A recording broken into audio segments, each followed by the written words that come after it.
Hello everyone, and welcome back to the Midnight Stories.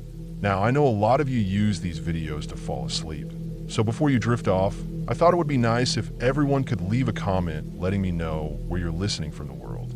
Also, don't forget to like and subscribe if you're enjoying the episodes. Alright, let's get comfy, relax, and begin. Running with my friend after school was something we both looked forward to. We didn't just run on streets or sidewalks. We liked to find trails that cut through the woods and hills near our neighborhood. There was one trail in particular that we kept going back to. It started just above a small park, then climbed up a steep dirt hill and led to a ridge. From the top of that ridge, you could see out over a valley below. It was quiet and open, mostly fields with cows grazing far off in the distance. The air was fresh, the wind often blowing gently, and the views were amazing. It felt like a little escape from everything else. The trail wasn't busy, and that was part of the appeal. It felt private, like it was ours for a little while. We'd run up the hill, racing each other, then slow down and walk at the top, catching our breath as we took in view. Sometimes we'd just stand there, looking out over the valley, the sun dropping lower in the sky. The dirt underfoot was loose and dry, the smell of earth and grass strong in the air. Birds sang somewhere in the trees, and the only other sound were the distant lowing of cows far off in the fields. That day was no different at first. We started running from the park, breathing hard, our feet kicking up dust on the trail. The sun was still bright, but starting to soften, casting long shadows. The trail was quiet except for the crunch of our shoes on the dirt and the occasional rustle of leaves as a breeze blew through the trees. After a few minutes, we slowed to a walk near the top of the hill, just before the ridge. We were tired and took a moment to drink some water from our bottles. We stood there for a minute, catching our breath and looking out at the valley below. The grass on the ridge swayed gently in the wind, and the sky above was clear and blue. Then it happened. We heard it, a sound so strange and wrong that I stopped breathing for a moment. It was an animal noise, but unlike anything I'd ever heard before. It wasn't the usual calls or cries of birds or the typical sounds of farm animals. It was low, guttural, and twisted. Imagine something making a sound like a mix between a growl and a wheeze, but stretched out and broken, like it was struggling to breathe or in pain. It came from somewhere close, maybe just 20 or 30 feet away, hidden in the trees or bushes just off the trail.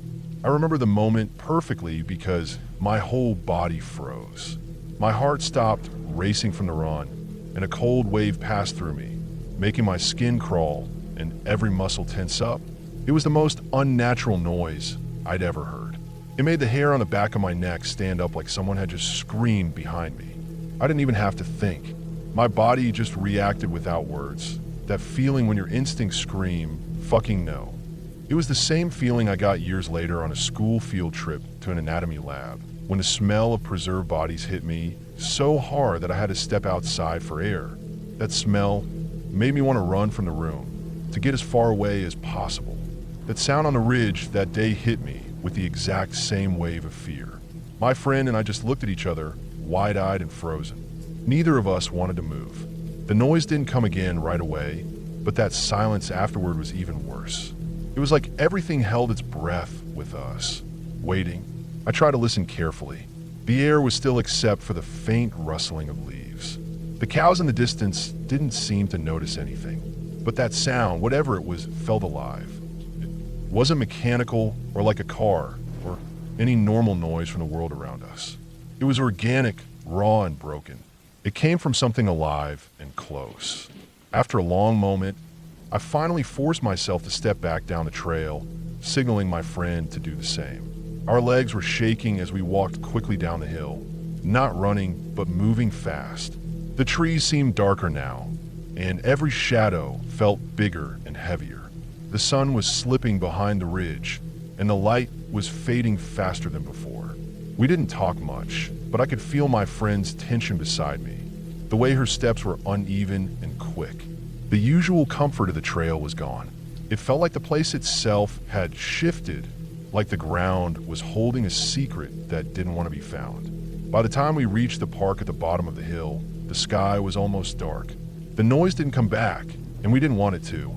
We both knew we'd never run that trail again, at least not near dusk. The whole way home, I kept thinking about that sound. What could it have been? Nothing I can name made that noise. It was too wrong, too painful, too strange. I imagined animals I knew, coyotes, foxes, deer, but none of them make a sound like that.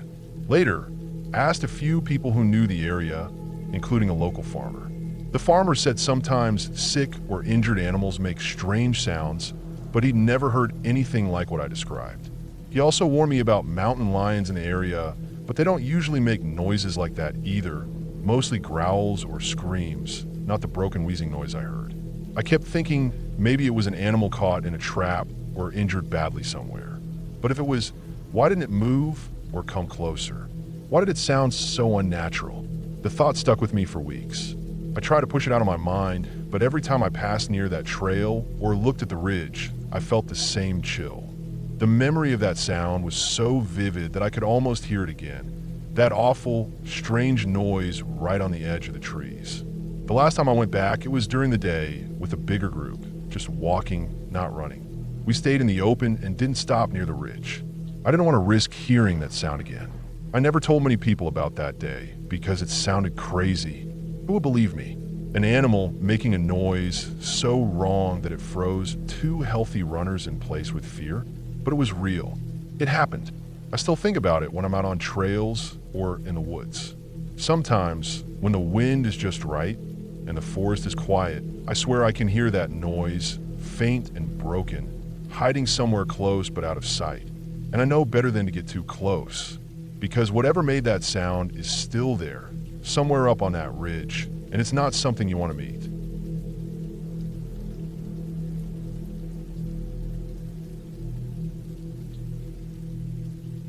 It started with something small. A carton of milk I was sure I hadn't finished was empty one morning. I live alone in a one-room apartment in Fukuoka. It's a quiet neighborhood, and I'm a quiet man. I work long hours at a shipping company and mostly keep to myself. No friends over, no parties, nothing strange. Just work, sleep, repeat. At first, I thought maybe I was just tired. Maybe I really had used more of the milk than I remembered. Maybe I was losing track of things. I told myself I'd be more careful. I'd pay closer attention. But the next week, my loaf of bread was almost gone, and I knew I hadn't eaten that much. It was white bread in a plastic bag with a red label. I had counted 6 slices left the night before. The next morning, there were only 2. I stood in the kitchen staring at it, trying to figure out what could have happened. No one had a key. I hadn't given anyone access to my apartment. There were no signs of a break-in. The lock was untouched, the window closed and latched. It started happening more often. My eggs would vanish, toilet paper rolls would disappear, or be used faster than they should have. A bottle of shampoo emptied in a week when it normally lasted me a month. Nothing major, just strange small things. Sometimes I'd come home and feel like the air was different, like someone had been there. But there were no signs, no footprints, no fingerprints, nothing moved in any obvious way. I didn't tell anyone. I didn't want to seem paranoid, but something in my gut told me something wasn't right. I checked the locks every night. I even started taping a hair across the door frame. I read about that trick somewhere. If someone opens the door, the hair falls. But every time I came home, it was still there. Then one night, I found a rice ball missing. It was one I had made that morning and placed at the back of the fridge. I checked twice before I left for work. It was there. When I got back home, it was gone. That was it for me. I wasn't imagining things. Something was happening, and I needed to know what. I bought a small motion-sensitive camera from an electronics store near Tension. I didn't have much money, but I figured it was worth it. I placed it on a shelf above the microwave, angled to cover the kitchen and most of the living space. It was one of those little white dome cameras that link to your phone. It started recording only when it detected movement. That first night, I could barely sleep. I kept looking at the app on my phone. Nothing happened. No alerts. No movement. The next day, I checked the footage. Just me making dinner, brushing my teeth, going to bed. Nothing out of the ordinary.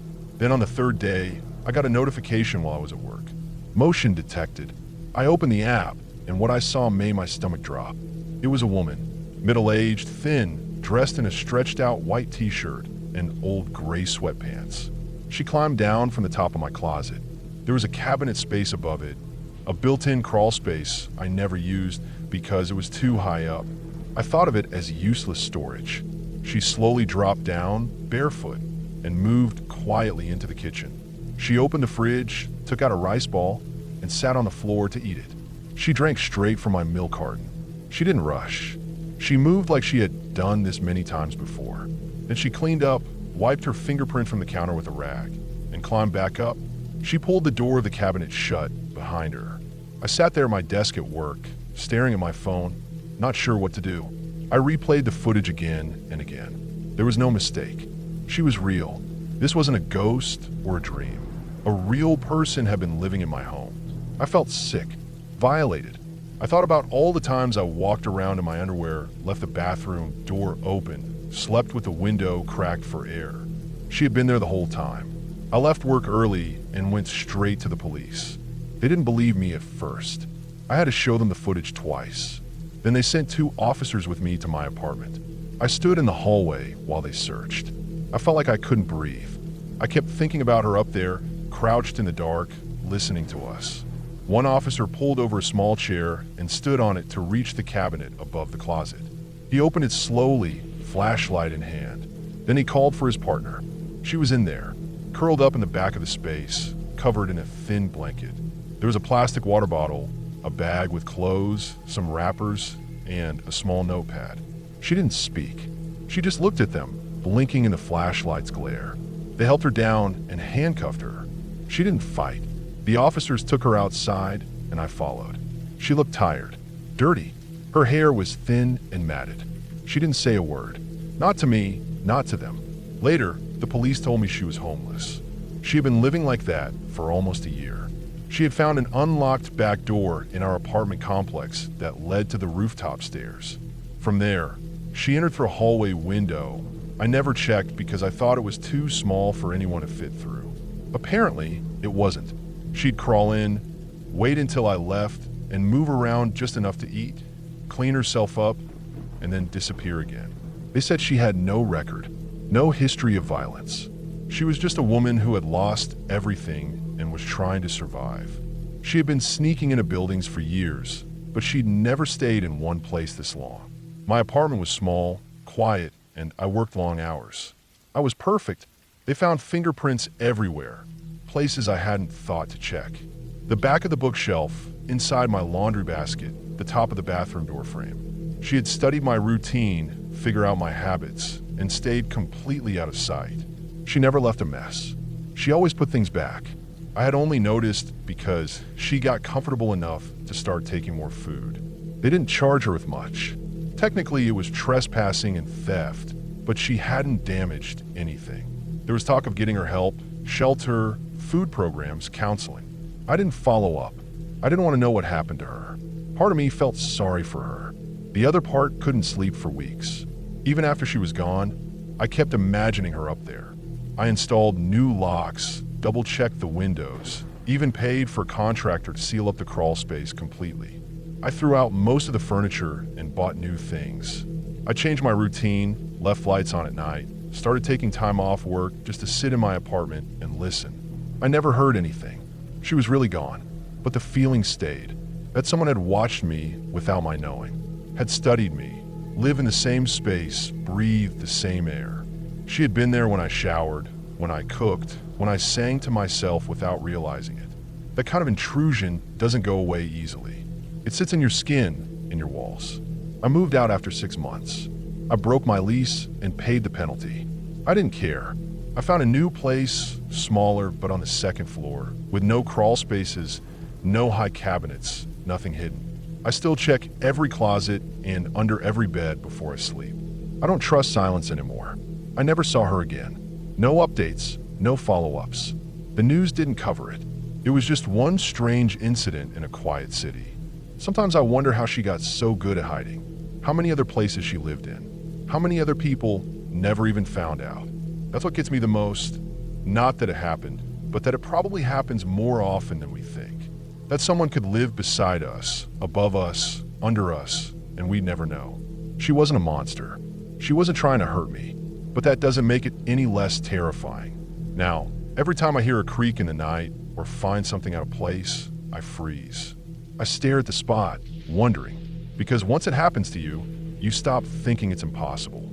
You stop telling yourself, that would never happen to me, because it did, and it changed everything.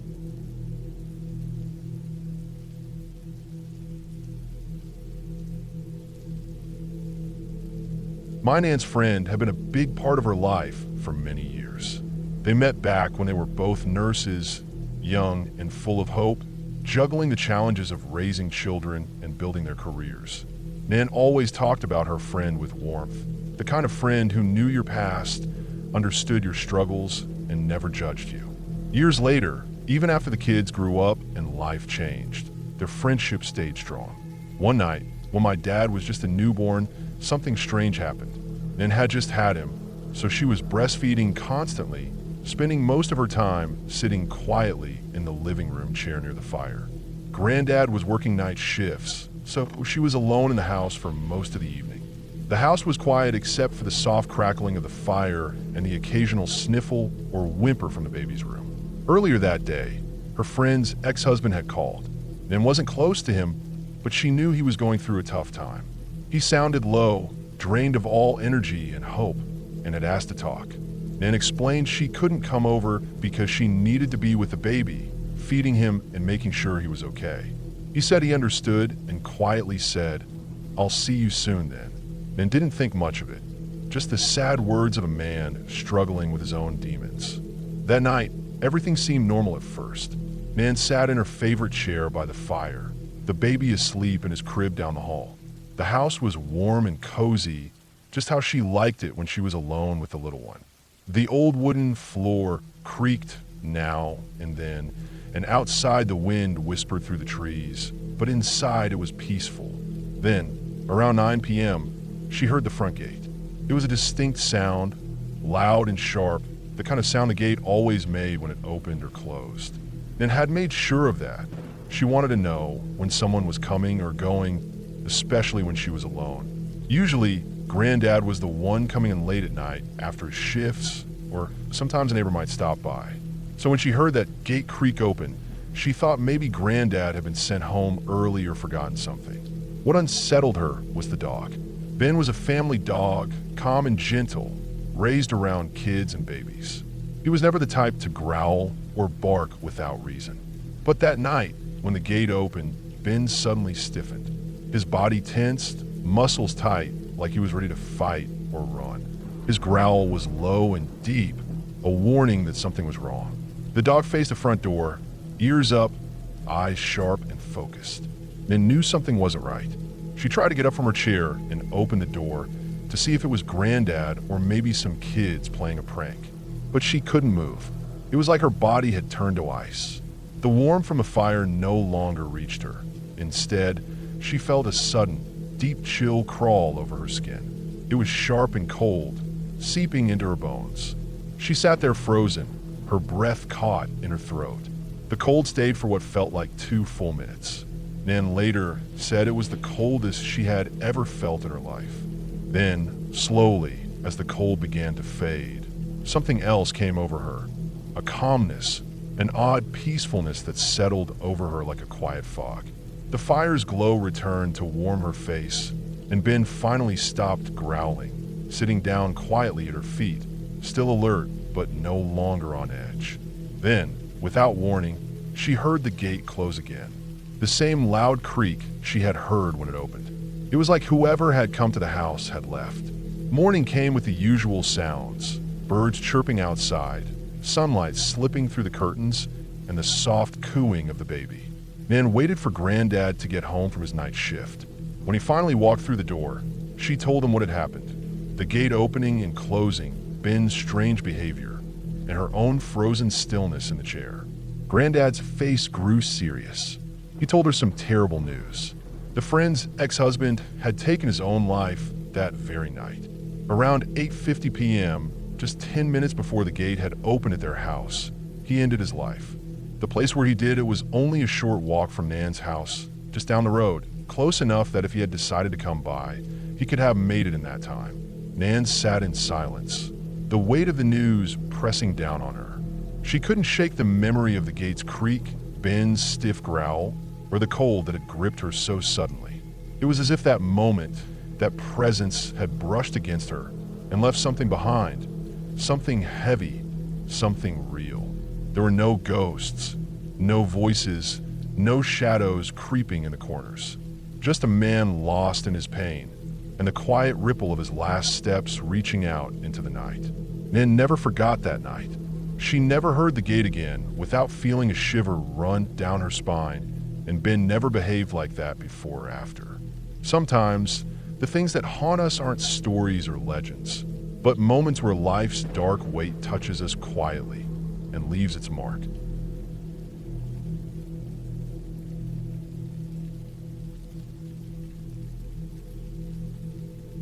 I was a freshman in high school when I first heard about OM. It was one of those stories that just sticks with you because it feels too real to be some made-up ghost tale and too weird not to make you wonder if it could actually happen. My friend Steve told it to our group about something that happened to his older brother Tim a few years earlier. I never forgot it. Tim was in college somewhere in New Hampshire. I didn't know much about the place then, but I learned later it was the kind of small, quiet college town surrounded by woods and narrow roads that twist and turn through the trees. One night, around 2 a.m, Tim and his good friend decided they wanted something to eat. Not just any food, but Dunkin' Donuts. The weird thing is the nearest Dunkin' was actually in a different state, so they had to drive quite a bit to get there. The drive out was uneventful. Just the two of them, a quiet road winding through the dark, thick forest. When they finally reached Dunkin', they got their donuts and coffee, laughing and talking about classes and whatnot, feeling good to be out of the dorms for a bit. But the trip back is where things got strange. On the way back, they were driving along a narrow highway through the woods. The kind of road where trees lean close to the edges, and there's barely enough room for 2 cars to pass each other. The headlights of their car lit up patches of the dark, dense forest on either side. It was late enough that there was almost no traffic. Suddenly, another car pulled up in front of them. It was a small, red compact car, but what made it stand out wasn't its make or model. It was that its paint was scratched and faded, and all the markings that might have told you what kind of car it was had been carefully scraped off. The only thing that seemed to be left was the license plate, which caught their attention right away. The plate had a black letter O and a green letter M. Just those 2 letters. Nothing else. The rest of the plate was blank, or maybe it had been wiped clean or altered somehow. Whatever the case, it was creepy enough to freeze Tim and his friend for a moment. They started calling this car OM since it was the only way to describe it. The weird things started to pile up almost immediately after OM appeared in front of them. Tim told Steve later that his phone suddenly lost all signal. No bars at all, like they'd driven through some invisible dead zone. It was strange, but not entirely impossible out in the middle of the woods. Then, on the radio, something even odder happened. They'd been listening to a jazz station, but suddenly, without warning, it switched to a grunge rock station blasting Smells Like Teen Spirit by Nirvana. It was so random and out of place that it felt like a signal, like OM was somehow messing with more than just their vision. Tim and his friend started to get really uneasy. There was something about that red car that wasn't right. The way it moved, the way it stayed just far enough ahead to be seen, but not close enough to be understood, the way it seemed to follow them deliberately. Tim tried to shake it off. He slowed his car down, hoping that OM would just pass them and go on its way. But as soon as Tim took his foot off the gas, the red car slowed too, matching his speed perfectly. That's when Tim started to feel the real fear. He tried to speed up, hoping to get around OM and lose it on one of the twists in the road, but every time he hit the gas, OM did the same. It was like OM was taunting them, a predator playing with its prey. The road ahead curved sharply. Tim saw OM turn the corner first, and he and his friend thought maybe, just maybe if they stopped and waited long enough, OM would get bored and move on. They pulled over and sat there, hearts pounding, eyes glued to the spot where OM disappeared around the bend. Time stretched out, 20 minutes, maybe more. The night was still except for the occasional hum of insects and the faint rustling of trees in the wind. Every little sound made Tim jump, expecting OM to suddenly reappear. Finally, steeling themselves, they decided to continue. Maybe OM would leave them alone now. They crept forward, nerves raw, gripping the steering wheel tight. But as soon as they rounded that same curve, there was again OM, just as far ahead as before, matching their speed perfectly. Tim's friend whispered something about turning back, but Tim shook his head. They had to get home. OM wasn't just following anymore, it was hunting. There was no escaping it on this narrow highway. Eventually, the road forked. One path led back toward the college town, the other deeper into the dark woods.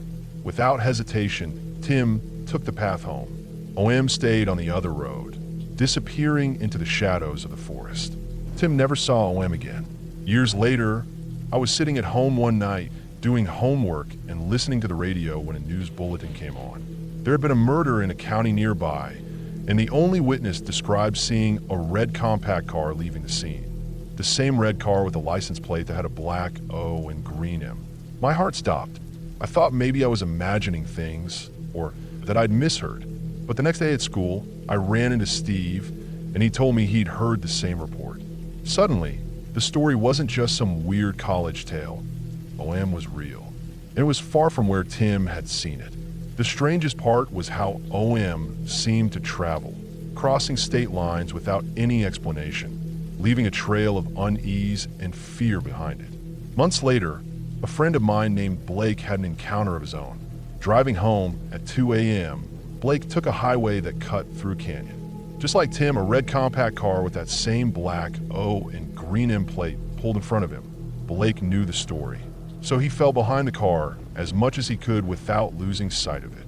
For the entire length of the canyon, OM stayed right in front of him, never speeding up or slowing down like it was testing him. At the end of the canyon, OM suddenly did a U-turn and vanished back into the darkness. Blake made it home, but he didn't sleep well that night. I never asked Steve for more details after that, and I never wanted to hear more. OM wasn't just a story, it was a warning. To me, OM isn't some ghost or monster.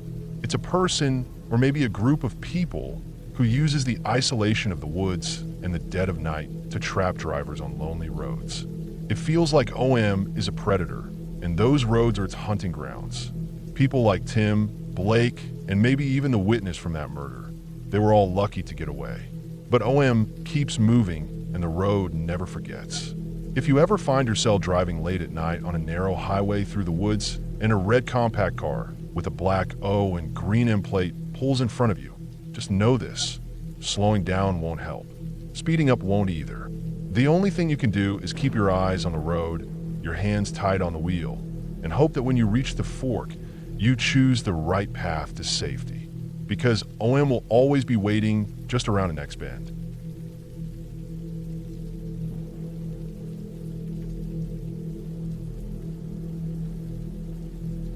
I had been drinking a lot that night. It wasn't anything new for me, going out, having a few too many drinks, and just losing track of things. I was down in Toronto for a concert, something I'd been looking forward to for weeks. I don't remember what band was playing exactly. The details are already a bit fuzzy. The music was loud, the crowd was wild, and I was right in the middle of it all, drinking more than I probably should have. It was one of those nights where you're just floating on a buzz, not paying attention to much besides the next drink and the next song. At some point, I don't really know when I got separated from my friends. They were probably trying to keep an eye on me, but with how much I was drinking, I'm sure I was stumbling around on my own. I remember someone tapping me on the shoulder, and I turned around to see two guys that looked like cops. They were in plain clothes, not the usual police uniform. I barely registered what was happening before they told me I was under arrest. I didn't resist. I was so drunk I barely cared. They said something about taking me to a drunk tank, which honestly didn't seem like a big deal. I had been through enough nights like this where I ended up in some holding cell for a few hours, sleeping it off. They put me in the back of their car, and this is where things started to get hazy. It wasn't a marked police car like I'm used to seeing. It was some kind of unmarked vehicle, just a plain black car with tinted windows. I thought maybe that was normal, but looking back, it feels strange. I passed out almost immediately. I don't remember much from that ride, except the occasional light flashing past the windows and the feeling of the car moving. When I woke up, I wasn't in the police station like I expected. We were at some building that looked more like a warehouse than anything official. The outside was dull, gray, with no signs or lights. The doors were heavy, and when they opened, I was pushed inside. The inside was what really threw me off. It looked like some kind of hospital or clinic. Bright fluorescent lights, white walls, the smell of antiseptic. I'm not exaggerating when I say it was like a hospital, but definitely not one I'd ever been to. The two guys who had arrested me left me in this place, and soon after, people in nurse uniforms showed up. I was still drunk enough that I didn't really question much at first. They came at me with needles and tubes, drawing blood. The weird part was how much blood they took. It felt like they were draining me dry, way more than what they'd normally take in a hospital. I didn't feel pain, but I remember feeling a little queasy. Even then, I wasn't scared because I was so out of it, and my head was spinning from the alcohol. Then things got strange in a way I didn't expect. The nurse people led me down a long hallway to a room that looked like a bedroom. It was plain, with one bed and nothing else really in it. It was dark, except for a small lamp by the bed. Suddenly, this big, heavy guy came into the room, a kind of bouncer or security type. Without warning, he grabbed me and slammed me on the floor. I was too weak and dizzy to fight back. He threw me onto the bed and started strapping me down. It wasn't just a couple of straps, it was 7 or 8 tied across my chest, arms, legs. I tried to move but couldn't.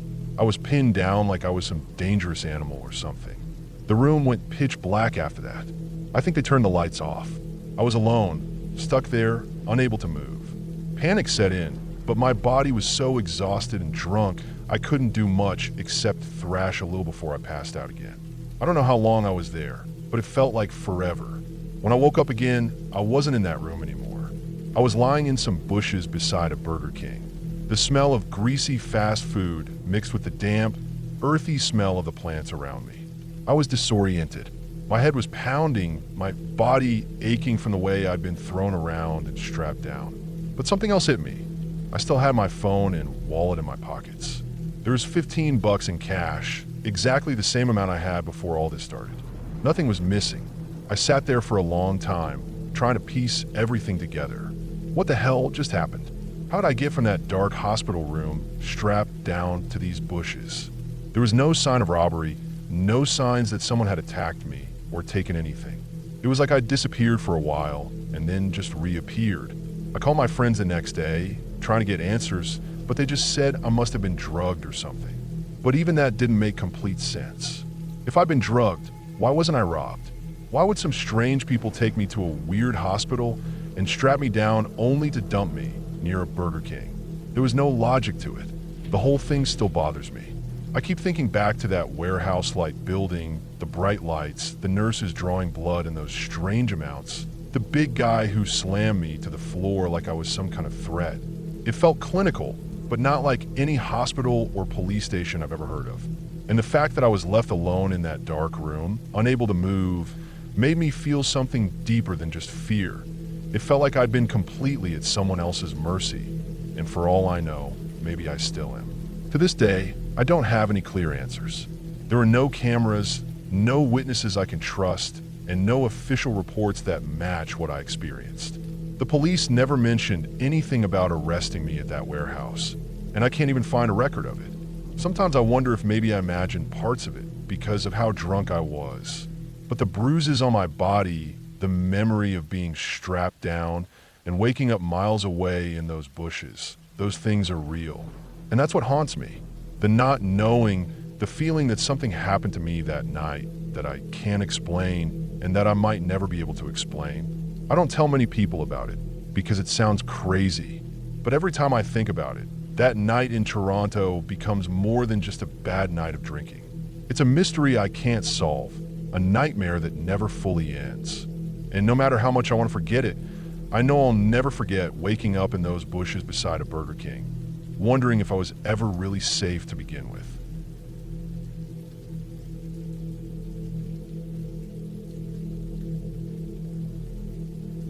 The wind was howling hard that afternoon, and the rain was coming down in thick sheets. I was somewhere near the Idaho-Montana border, deep in the wilderness on my Continental Divide trail through hike. The weather had turned for the worse over the past few hours. The sky was thick with dark clouds, and the trees bent and creaked under the pressure of the wind.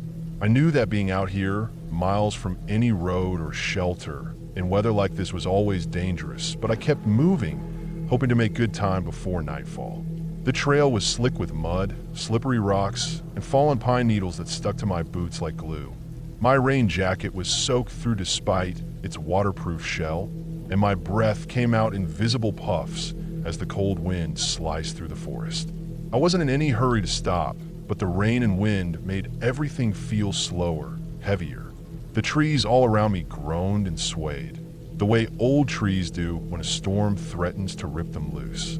I was moving along a narrow section of trail, flanked by dense forest on both sides. The pine trees here were tall, ancient giants. Some had trunks as wide as a small car. Their roots twisted out of the ground and tangled with the underbrush, making footing tricky. I was watching my step, leaning into the wind, when suddenly I heard a loud, cracking noise above me. It wasn't like the usual creak of the forest in the wind. It was sharper, more violent, like wood snapping under enormous pressure. I froze, looking up just in time to see a huge pine tree ahead of me, maybe 70 or 80 feet tall, starting to tilt. At first, it was slow, almost graceful in the way the top of the tree leaned over the trail. Then it picked up speed. The whole crown of the tree bent like it was made of rubber, swooping in a smooth arc directly towards me. My brain took a moment to catch up.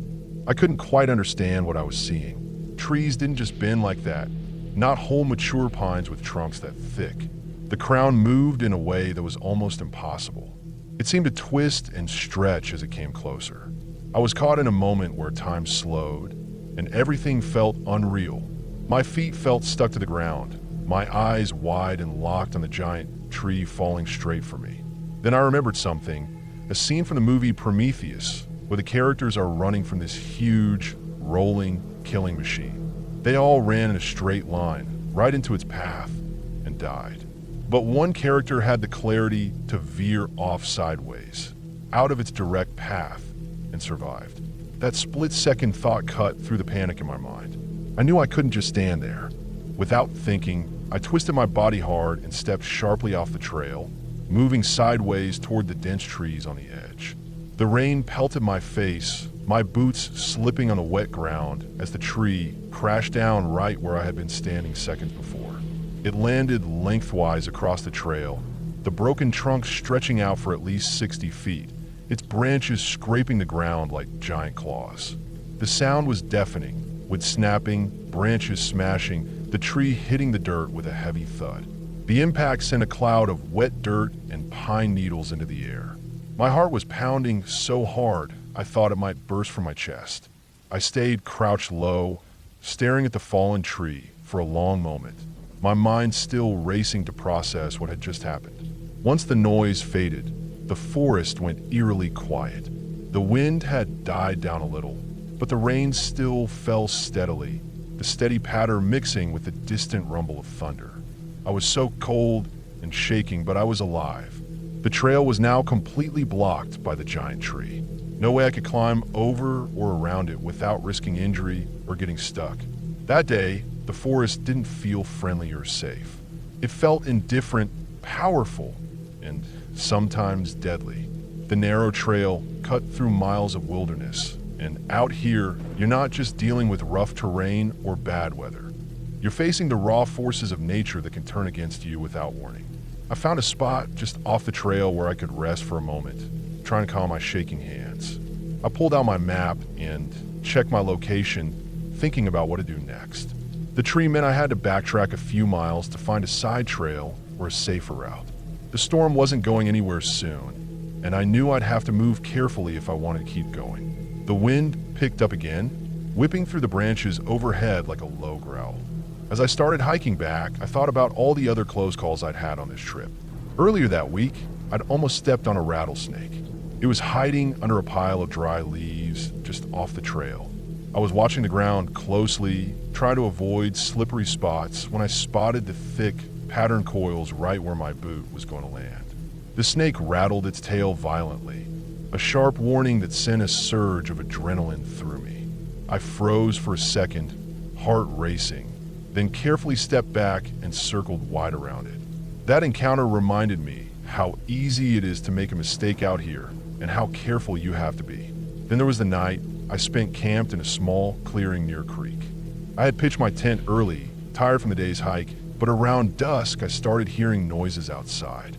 At first, it was the usual forest sounds, birds settling in, insects buzzing. But then I heard something heavier, something moving slowly, but deliberately just beyond my tent's mesh screen. It was a bear. I could hear its breath, the crunch of its paws on the wet leaves. It stayed nearby for hours, persistent but not aggressive. I didn't dare make a sound or move, knowing that any sudden noise might provoke it. I sat in the dark, listening to the bear's heavy breathing until dawn finally broke and it wandered off. That night taught me that even when you're alone and tired, you're never truly alone in the wilderness. The animals know the trails as well as you do, and sometimes they don't want to give up their space. Back on the trail that rainy afternoon, after the tree had fallen, I felt a strange mix of relief and caution. The forest was beautiful, wild, and unpredictable. It didn't care about my plans or my pace. It reminded me that survival out here depends on respect for the land, the weather, and the creatures that live in it. I made my way back the way I came, slipping and sliding through mud, keeping my eyes open for anything else that might threaten me. The storm started to ease just as I reached a small ridge, where I found a natural shelter under some big rocks and a dense thicket of trees. I set up my tarp quickly, grateful for the break in the rain. That day, I learned how close you can come to disaster without even realizing it until the last second. The tree could have crushed me in an instant, but a moment of clear thinking saved me. I kept telling myself that wasn't luck. It was respect and awareness paying off. The forest never stopped teaching me its harsh lessons on that trail. Every step, every breath in the cold, wet air reminded me why I had chosen this path, to test myself, to feel alive. And as the wind died down and the rain turned to a gentle drizzle, I settled in for the night, exhausted but alive, knowing I'd be back on the trail come morning, ready for whatever came next.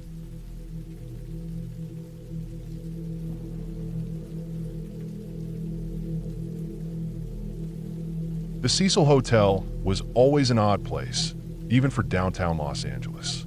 It had a reputation, whispered and half forgotten, of being cheap, run down, and a place where people came and went like shadows.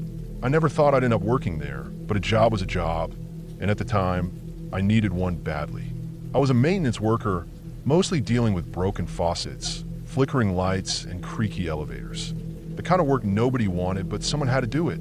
One of the complaints that started coming in early one summer was about the water. Guests were saying the water pressure was so low that they could barely get a shower. Others said the water tasted strange, metallic, almost like rust or chemicals. I didn't pay much attention at first. Old buildings like the Cecil often had plumbing issues, and water taste could be weird because of old pipes. But as the complaints grew, I knew it wasn't something we could just ignore. The hotel's plumbing system was ancient, a tangled mess of pipes and valves that ran through walls and ceilings like veins. There were water tanks on the roof, big steel cylinders that held the building's water supply. Maintenance rarely went up there because it wasn't easy to get to and the door was locked tight. But as the complaints piled up, the management finally decided to have us check the water tanks. The day we climbed up to the roof, I remember the heat was almost unbearable. The sun was beating down, and the rooftop felt like a concrete oven. The air was thick with dust and the smell of old tar from the roof surface.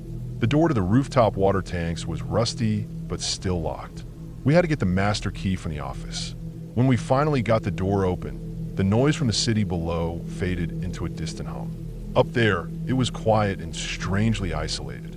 We approached the water tanks, giant, rounded containers that looked like they hadn't been cleaned in years. I could see dirt and grime caked on the sides, and there was a faint smell of mildew. One of the tanks had a hatch on top, sealed tight. We were told to open it carefully to inspect inside for any blockages or damage that might explain the water issues. The moment we lifted the heavy metal lid, a rush of cold, stale air escaped.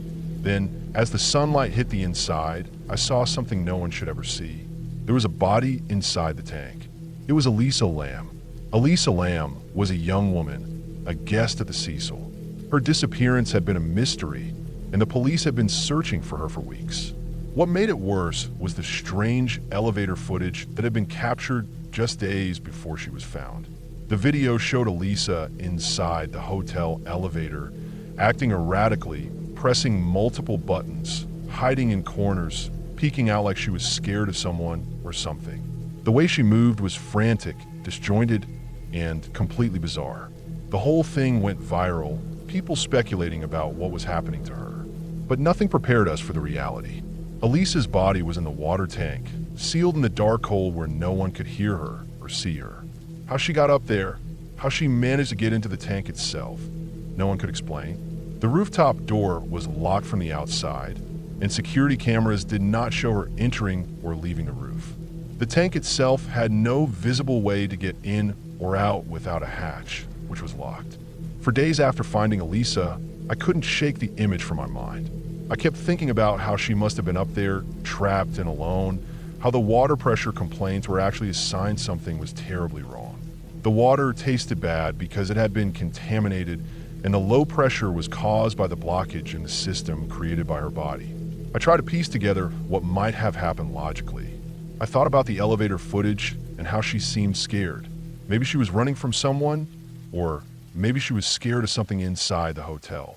The Cecil had a dark history, and it was full of people with troubled lives, but none of that answered the main question. How did Elisa get into that tank? How could she climb up to the roof, open a locked door, and get inside a sealed water tank?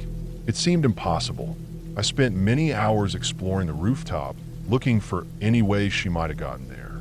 There was a small ladder on the side of one tank, but it was too high and dangerous to climb without equipment.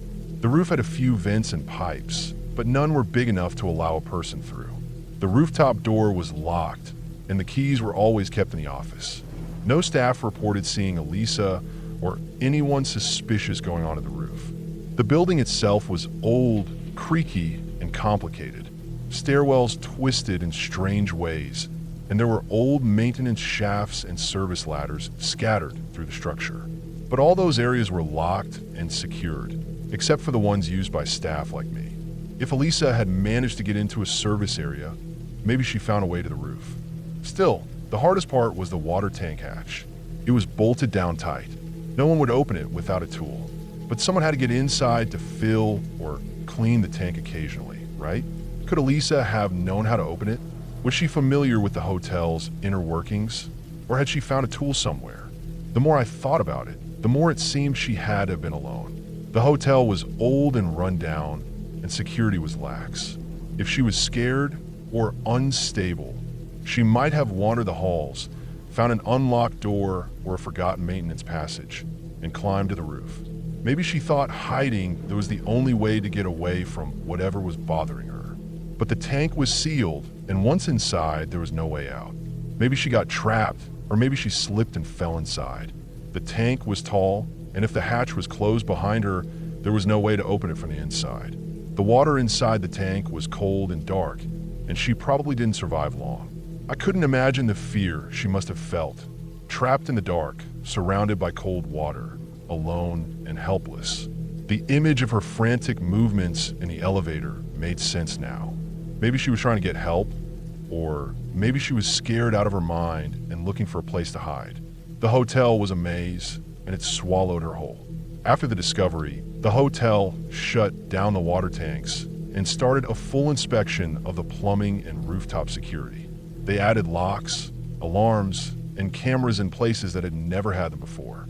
Staff and guests were shaken by what happened. Some moved out. The hotel's reputation took a further hit. For me, working at the Cecil after that was different. I saw the hotel not just as a building, but as a place full of stories like Elisa's, stories of people lost, scared, and forgotten. The water pressure problem was more than a plumbing issue. It was a silent cry for help no one heard until it was too late. Elisa's death was a terrible accident, but also showed how dangerous neglect and poor building security could be. A locked door, an old water tank, and a frightened young woman trapped where no one could find her. It was a reminder that sometimes the scariest things are not ghosts or monsters, but real problems hidden in plain sight, waiting to be discovered. Her story haunted me for years, not because of anything supernatural, but because it was so real and so tragic. The Cecil Hotel kept standing, its walls full of secrets, but I never forgot the day we lifted that water tank lid and found Elisa inside, a chilling reminder of how fragile life can be in the shadows of a broken building.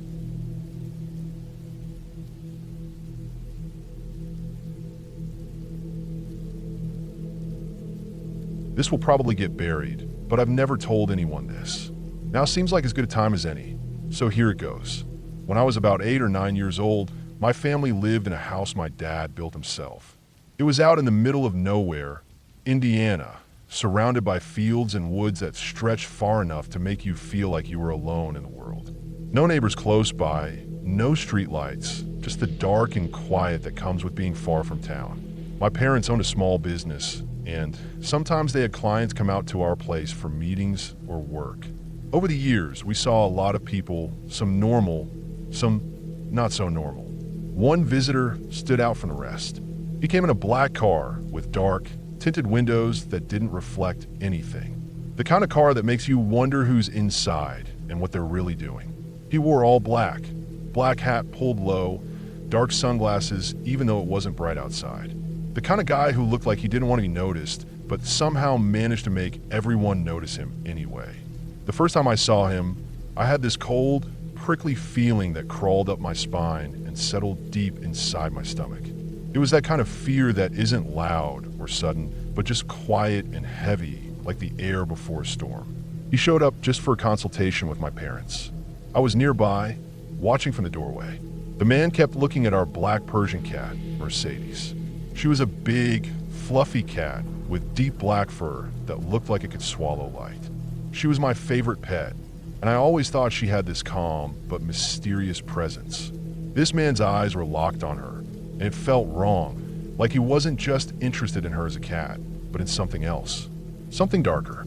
When the meeting ended, the man left without saying much, his car's engine barely a whisper as it disappeared down the long dirt driveway. At dinner that night, my parents and I all admitted we felt off, like something was wrong, but we couldn't say what. The man's visit stuck in the back of our minds like a bad smell you can't wash away. That night, Mercedes started acting strange.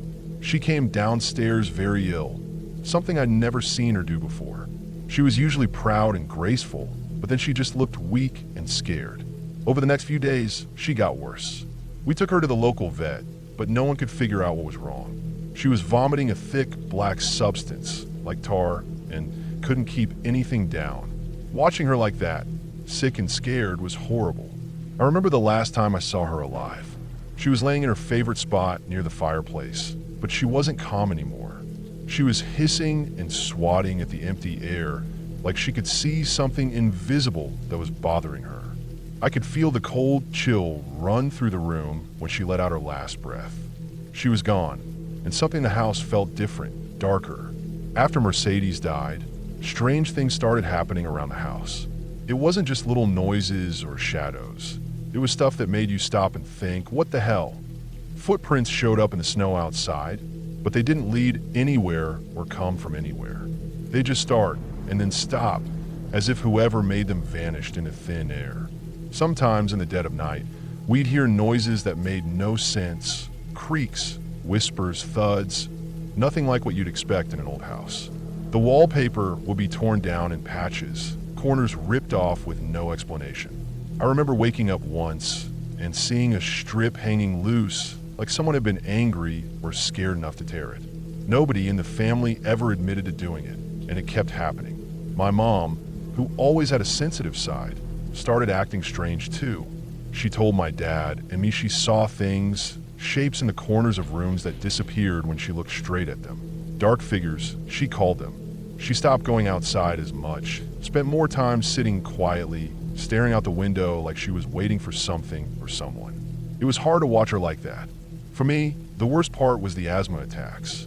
I've been lucky for a long time and hadn't had a bad episode in years. Then, after all these weird things started, my breathing got bad again. One night, when I was really sick, I decided to sleep on the floor next to my mom's side of the bed. I thought if something happened, I could get help faster. Around the bed, there were boxes, old family photos, wrapping paper, Christmas decorations. Things that needed to be moved out of the way but hadn't been yet. In the middle of the night, my chest tightened so badly I couldn't catch my breath. I was panicking, gasping for air, trying to reach my inhaler, but couldn't move fast enough. I heard my mom suddenly wake up, screaming something I couldn't understand at first. Then, get away from her. She was trying to reach me, but every box around the bed had somehow been stacked up, blocking her path. It was like a wall made of the boxes, piled up between her and me. She was crying, fighting to get through. I could hear her hands moving the boxes, knocking them over, but something kept pushing them back up. I don't know how long it took her, but eventually she got to me and gave me my inhaler.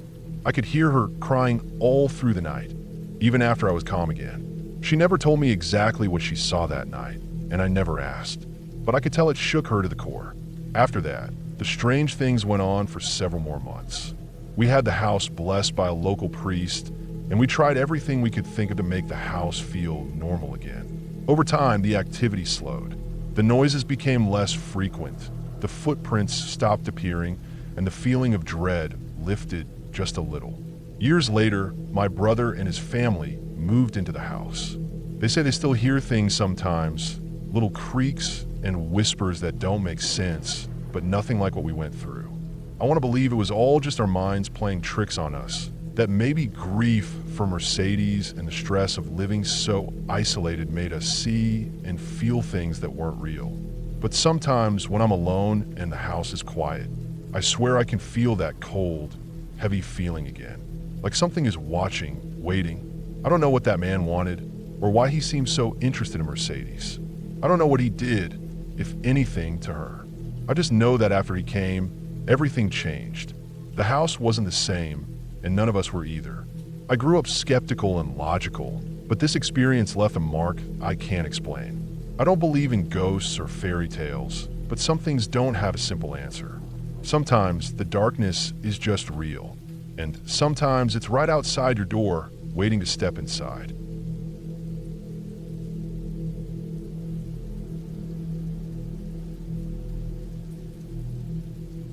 A few years ago, I was living with my sister. Things weren't going well between her and her boyfriend. They kept fighting all the time, and eventually, he decided to stay somewhere else for a while. My sister was afraid to be alone in the house, so she asked if I could stay there with her. Honestly, I didn't mind. I got free internet, a place to crash, and it was better than being by myself. I was fine with the arrangement. The setup in the living room was simple. I had the couch by the window, the one that faced the street, and right behind me, near the front door, there was another couch pushed up against the wall. That second couch was usually empty, but it felt like the place where someone might sit if they were waiting for you to come home or something. The room was pretty small, with just a few pieces of furniture, and the only light came from the street lamp outside, shining faintly through the window blinds. One night, after a long day of doing nothing much, I crashed on that couch by the window. I was dead tired, but didn't want to sleep too deeply because my sister was worried and kept texting me from her room. I remember drifting off slowly, the hum of the old fridge and the occasional creak of the house filling the silence. I was in a deep sleep when suddenly, I jerked awake. My heart was racing and I was sweating, but I couldn't remember what the dream was about. It was like my mind erased it just before I woke up, leaving only a cold, heavy feeling in my chest. The room was dark, but I could see shapes and shadows clearly. My eyes adjusted quickly, and my gaze naturally moved to the couch behind me. That's when I saw it. Sitting there, motionless, was a tall figure. It was dressed in a long black robe with a pointy hood that covered its head completely. The hood was pulled down so far that I couldn't see its face at all.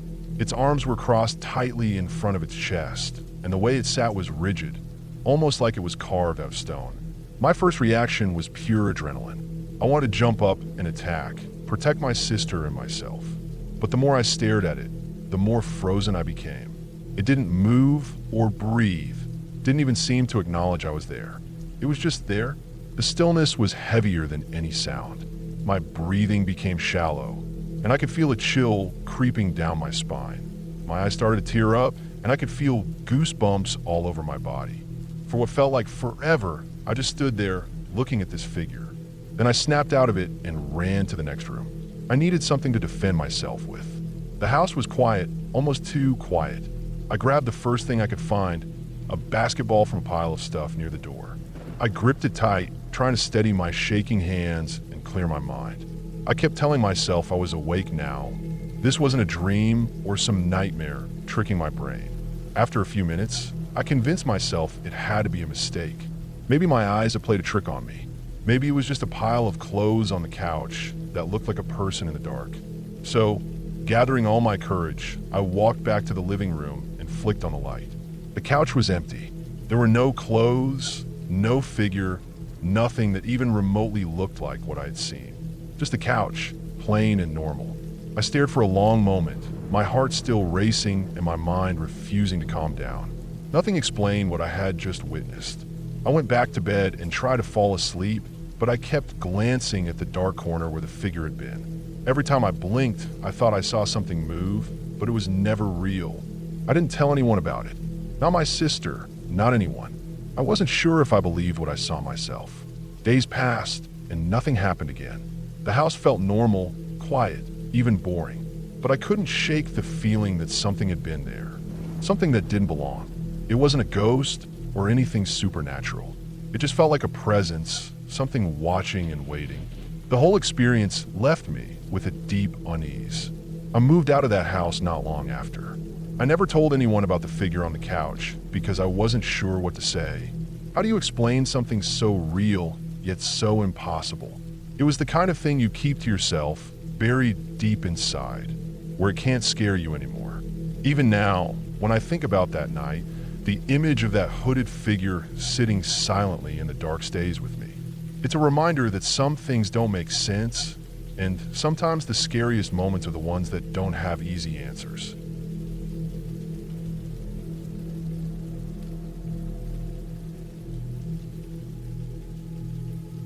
I woke up feeling like absolute garbage. The pounding in my head was relentless, and the room was spinning just enough to remind me that last night had been a bad idea. I was at my then girlfriend's place, a small apartment she shared with her cousin and one other roommate. They were both in class today, which meant the apartment was quiet except for me, and of course the two little dogs that belonged to them, a tiny Pomeranian and a Chihuahua. I wasn't in a hurry to move. The couch was too comfortable, and honestly, I wasn't feeling up to facing the world yet. I stayed wrapped in the blanket, trying to fight off the nausea. The sunlight sneaking through the blinds made everything hazy, and my thoughts were slow and sluggish. I could hear the faint sound of the dogs somewhere in the hallway, their usual tiny barks and yips, nothing unusual. But then it changed. The barking and yelping grew sharper, more urgent, panicked even. It wasn't playful anymore. I sat up, the hangover making me dizzy as I swung my legs over the side of the bed. The dogs were going crazy out there, yipping like they were terrified of something. The Pomeranian's high-pitched bark mixed with the Chihuahua's frantic yelps sent a chill through me. I rubbed my eyes and stood up, trying to shake off the fog in my head. I was 6 feet 1 inch, with a muscular build from years of working out and staying active. Normally, I could handle whatever came my way, but right now I was just a guy in my boxers feeling weak from last night's mistakes. I made my way to the door, the floor cold under my feet. The hallway was dark, with light filtering in from the living room and the kitchen beyond. The dogs were at the far end of the hall, just outside the bedroom where my girlfriend and her cousin usually spent their time when home. But what I saw stopped me cold. 2 men, both dressed in dark clothes, were crouched down, each holding one of the dogs tightly by the scruff of their necks. They were rough-looking, like they belonged to some kind of street crew. Hooded sweatshirts, low caps, faces hard and unreadable. The dogs were squirming and yelping, terrified, but the men kept them pinned, covering their mouths to shut them up. For a moment, I didn't know what to think. Were they friends? Why would they be holding the dogs like that? It didn't make sense. I felt my voice come out harsher than I expected. "What's up?" I said, my tone sharp, the hangover fog lifting enough for adrenaline to kick in. Almost instantly, both men sprang up like they had been caught. Their eyes darted to me, and without a word, they turned and bolted down the hallway toward the apartment's front door. I froze for a second, heart hammering in my chest. My instinct screamed at me to chase after them, but my head was still spinning and my legs felt heavy. I slammed the bedroom door shut behind me and leaned against it, trying to catch my breath. What the hell was that? I peeked out the window beside the door. The Pomeranian was outside, trotting nervously around the yard. How had he gotten out? I couldn't see the Chihuahua anywhere. I tried to calm down, telling myself that the men had run off. They hadn't hurt me, which was lucky, but the thought of what could have happened if I had walked out fully awake and alert made my skin crawl. After a few minutes, I pulled myself together and crept out into the hallway. Every sound seemed louder. The creak of the floor, the distant hum of cars outside, the occasional chirp of birds. I checked each room carefully, eyes darting to every shadow. The apartment looked untouched, no sign of forced entry besides the men themselves. It didn't seem like they had stolen anything. But what had they wanted? The dogs? They hadn't taken the Pomeranian, but the Chihuahua was missing. I went outside and looked around the yard, calling the dog softly. The little Pomeranian came running back eventually, tail wagging, but there was no sign of the Chihuahua. Her cousin and her boyfriend came home later, worried and frantic. They searched the neighborhood and finally found the Chihuahua safe, hiding in a neighbor's garage a few blocks away. It seemed like the dog had escaped when the men ran out and someone had taken it in. That night, I couldn't sleep. The image of those two guys holding the dogs like they were nothing haunted me. I kept thinking about what could have happened if I had walked out of the room slower, or if they had decided to hurt me or the dogs. In the end, the police never caught the men. The neighbors said there had been break-ins in the area lately, but nothing violent until that day. I was just thankful the dogs were safe and that I hadn't been hurt. It was a harsh lesson about how quickly things can change, how vulnerable you are when you're caught off guard. Sometimes the scariest moments aren't about monsters or ghosts, but real people, real danger, and how close you can come to it without even knowing.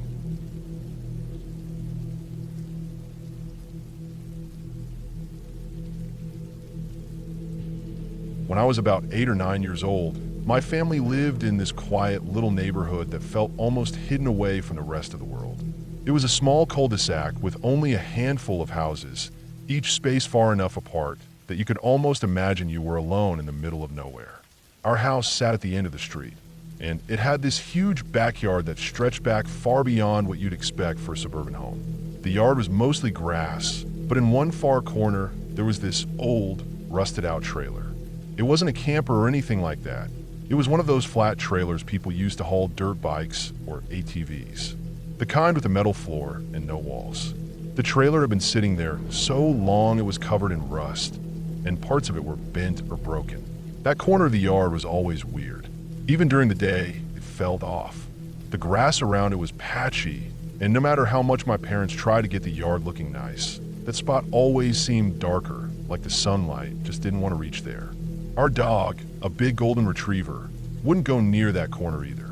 Sometimes when we were playing in the backyard, he'd be perfectly fine running around, but if he caught sight of that trailer, he'd stop, stare, and growl low in his throat before turning and running back to the house.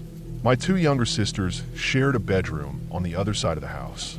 They were both a couple of years younger than me, and sometimes they'd come sleep in my room if they were scared. They told me it was because they saw weird lights in their room. Small, flickering lights that would appear and disappear without any clear source. My parents didn't really believe them. They said it was probably the street lights outside shining in through the curtains or maybe reflections from passing cars.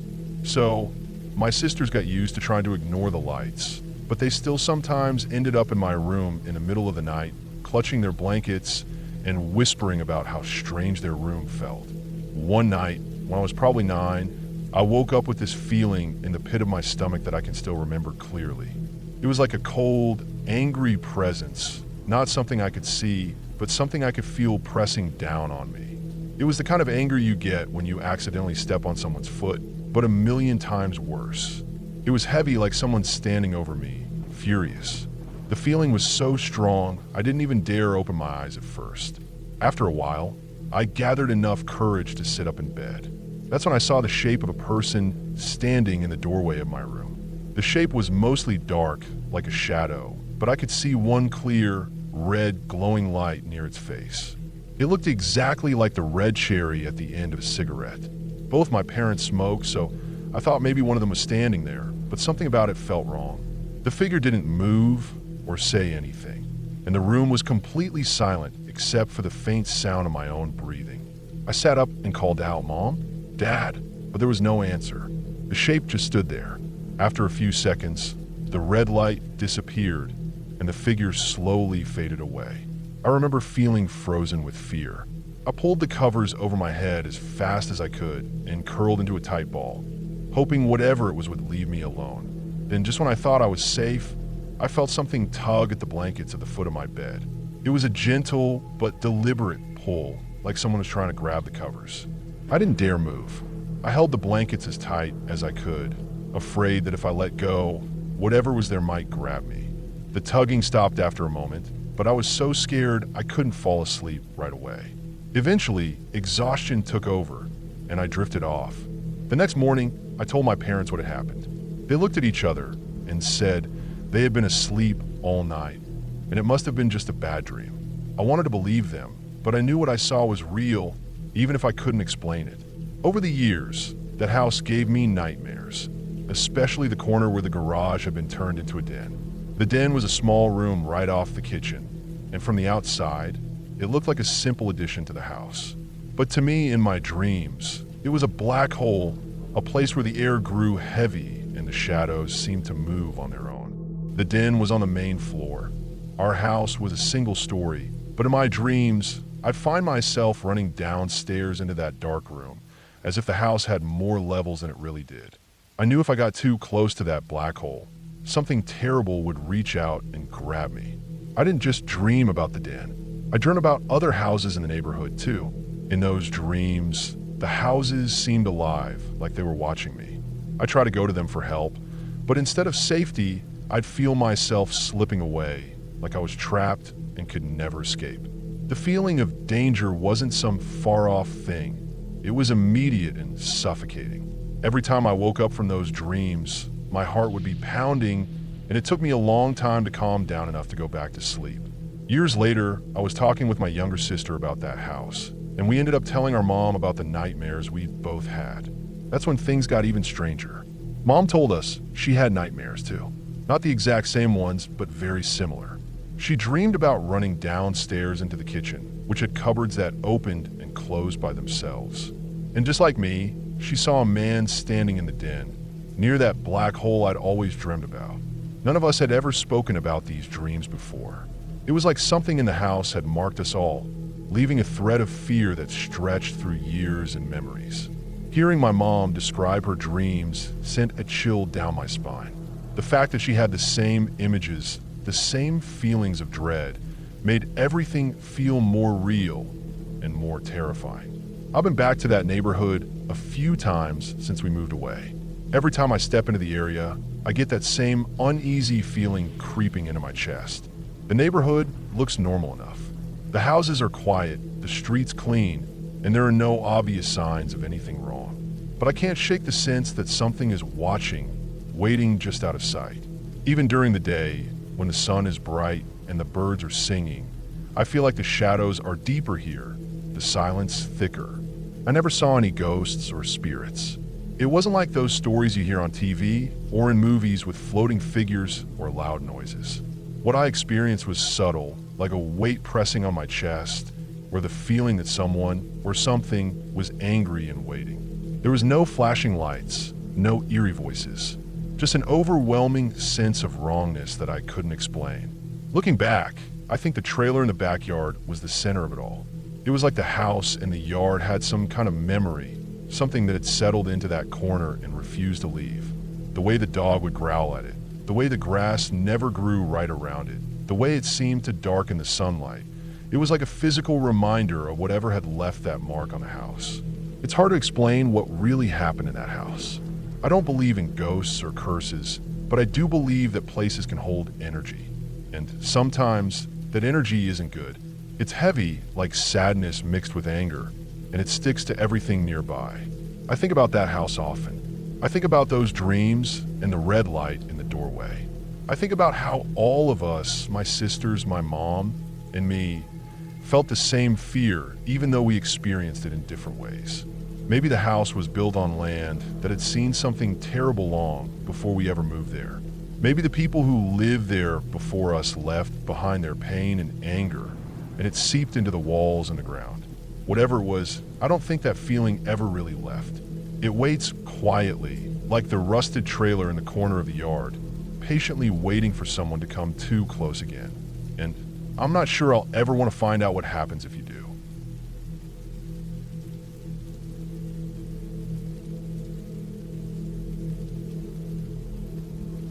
I live in a small town where everything feels close and easy to reach. One of the places I go to pretty often is Walmart. It's not just because it's convenient, but because it's really close to where I live. Whenever I need anything, I usually just walk there. It's less than a mile from my place, so it's a quick walk. There's this trail that leads behind the store, then wraps around the side, and finally brings you out to the front entrance. The whole path is kind of strange because it's surrounded by a mix of trees and bushes, giving it a sort of forest-like feel even though you're right next to a big parking lot and a busy street. One evening, my boyfriend and I decided to walk over to Walmart to pick up a few things for root beer floats. It was late, not too late, maybe around 10 p.m. The sky was dark, but there were still street lights lighting the trail, so we weren't completely in the dark. The air was cool, a little crisp, and there was a faint smell of damp leaves and earth mixed with the distant exhaust from cars passing on a main road. The trail was quiet, except for the sound of our footsteps on the gravel and the occasional rustle of leaves in the breeze. As we walked, something caught my eye near the edge of the trail. Just off to the side, in the shadows cast by the trees, I noticed a dog. It was black, completely black, and it was sniffing around on the ground like it was searching for something. At first, I thought it was just a stray dog that wandered around the neighborhood. It didn't seem aggressive or threatening. My boyfriend and I slowed down a bit to watch it. The dog didn't make a sound. It just moved silently, its nose close to the ground, as if it was following a scent trail only it could detect. The moonlight barely touched it, so its dark fur blended into the shadows. I joked, half to myself and half to my boyfriend, what if it's some sort of creature? I was teasing, just trying to lighten the mood. The idea was silly, but the night had that kind of strange energy, so I said it anyway. At that exact moment, the dog's head snapped up sharply. It turned its head all the way around to look directly at us. The way it moved was unnatural, like it was more aware of us than any normal animal would be. Then before we could even blink, it took off running. And I don't mean a normal dog run.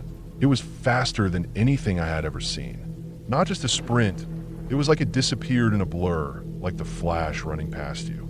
The speed was so sudden and so fast, it felt like the air itself got sucked out around it. My boyfriend and I stood frozen for a few seconds, watching where the dog had gone, but it was gone. Just vanished like it was never there.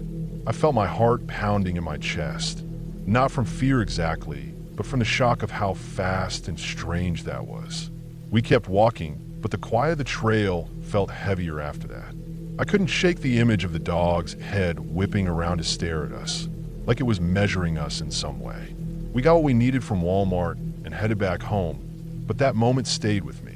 A couple months passed, and I pretty much forgot about the dog. Then, one day, my neighbor came over to talk. She's someone who doesn't scare easily or exaggerate things, so when she told me about seeing a black dog near the back of Walmart, I paid attention. She said she and her son had seen it roaming around the forested area behind the store. The weird part, she said, was when the dog noticed them, it took off running at a speed that made her feel like she'd seen something impossible. She described the speed the same way I had seen it, too fast to be real. I tried telling myself it was just coincidence. Probably a stray dog, or maybe two different dogs, nothing supernatural. But the way she described it made me uneasy. The speed wasn't something normal dogs could do. Plus, the way she described the dog's blackness, almost like it was an absence of light rather than fur, felt familiar. It was exactly what I'd felt that night. Then, a few weeks after that, my boyfriend came home from work looking unsettled. He rarely gets spooked, but this time was different. He told me he saw the dog again while walking near the trail behind Walmart. This time he was alone, and it was darker than the first time I'd seen it. He said the dog was standing still, just watching him from the edge of the trees, its eyes barely visible. He swore the dog didn't look like a normal dog at all. The blackness of its body seemed to swallow up the light around it, making it look like a void shaped like a dog. And then, without warning, it ran. The speed was the same as the other times, impossibly fast, like it vanished into thin air. My boyfriend was shaken because this dog wasn't just strange, it was something else, something beyond explanation. At this point, I was genuinely freaked out, not by the idea of ghosts or monsters, but by something that felt too real to ignore. This wasn't a dog that belonged in the neighborhood. It wasn't a normal animal. It moved like a shadow given shape, and its speed was beyond anything natural. The blackness wasn't fur. It was like looking into a hole where light didn't exist. The trail behind Walmart became a place I avoided. I still needed to go there sometimes, but I took the longer route around the front and parking lot instead. Even in daylight, the forested edges of the trail seemed ominous. The shadows seemed deeper, the silence heavier. When I closed my eyes, I could still see the dog's head turned toward me, that cold, dark gaze staring out of nothingness. I started noticing little things too. Sometimes when I was outside at night near my house, I'd catch glimpses of black shapes moving quickly just out of the corner of my eye. They were gone before I could fully see them, but the feeling of being watched stayed with me. I never saw the dog near my house, but I felt like whatever it was could be anywhere nearby. I don't think it's a ghost or a demon. I think it's some kind of animal, or maybe something that looks like an animal but isn't. It blends into the darkness and moves like nothing else can. I try to research strange black dogs or animals that can move that fast, but there's nothing that really fits. The most unsettling part is how it never made a sound. No growls, no barks, no footsteps, just silence and speed. It was like it wasn't just running, but tearing through the air, almost like it was slipping between worlds or something.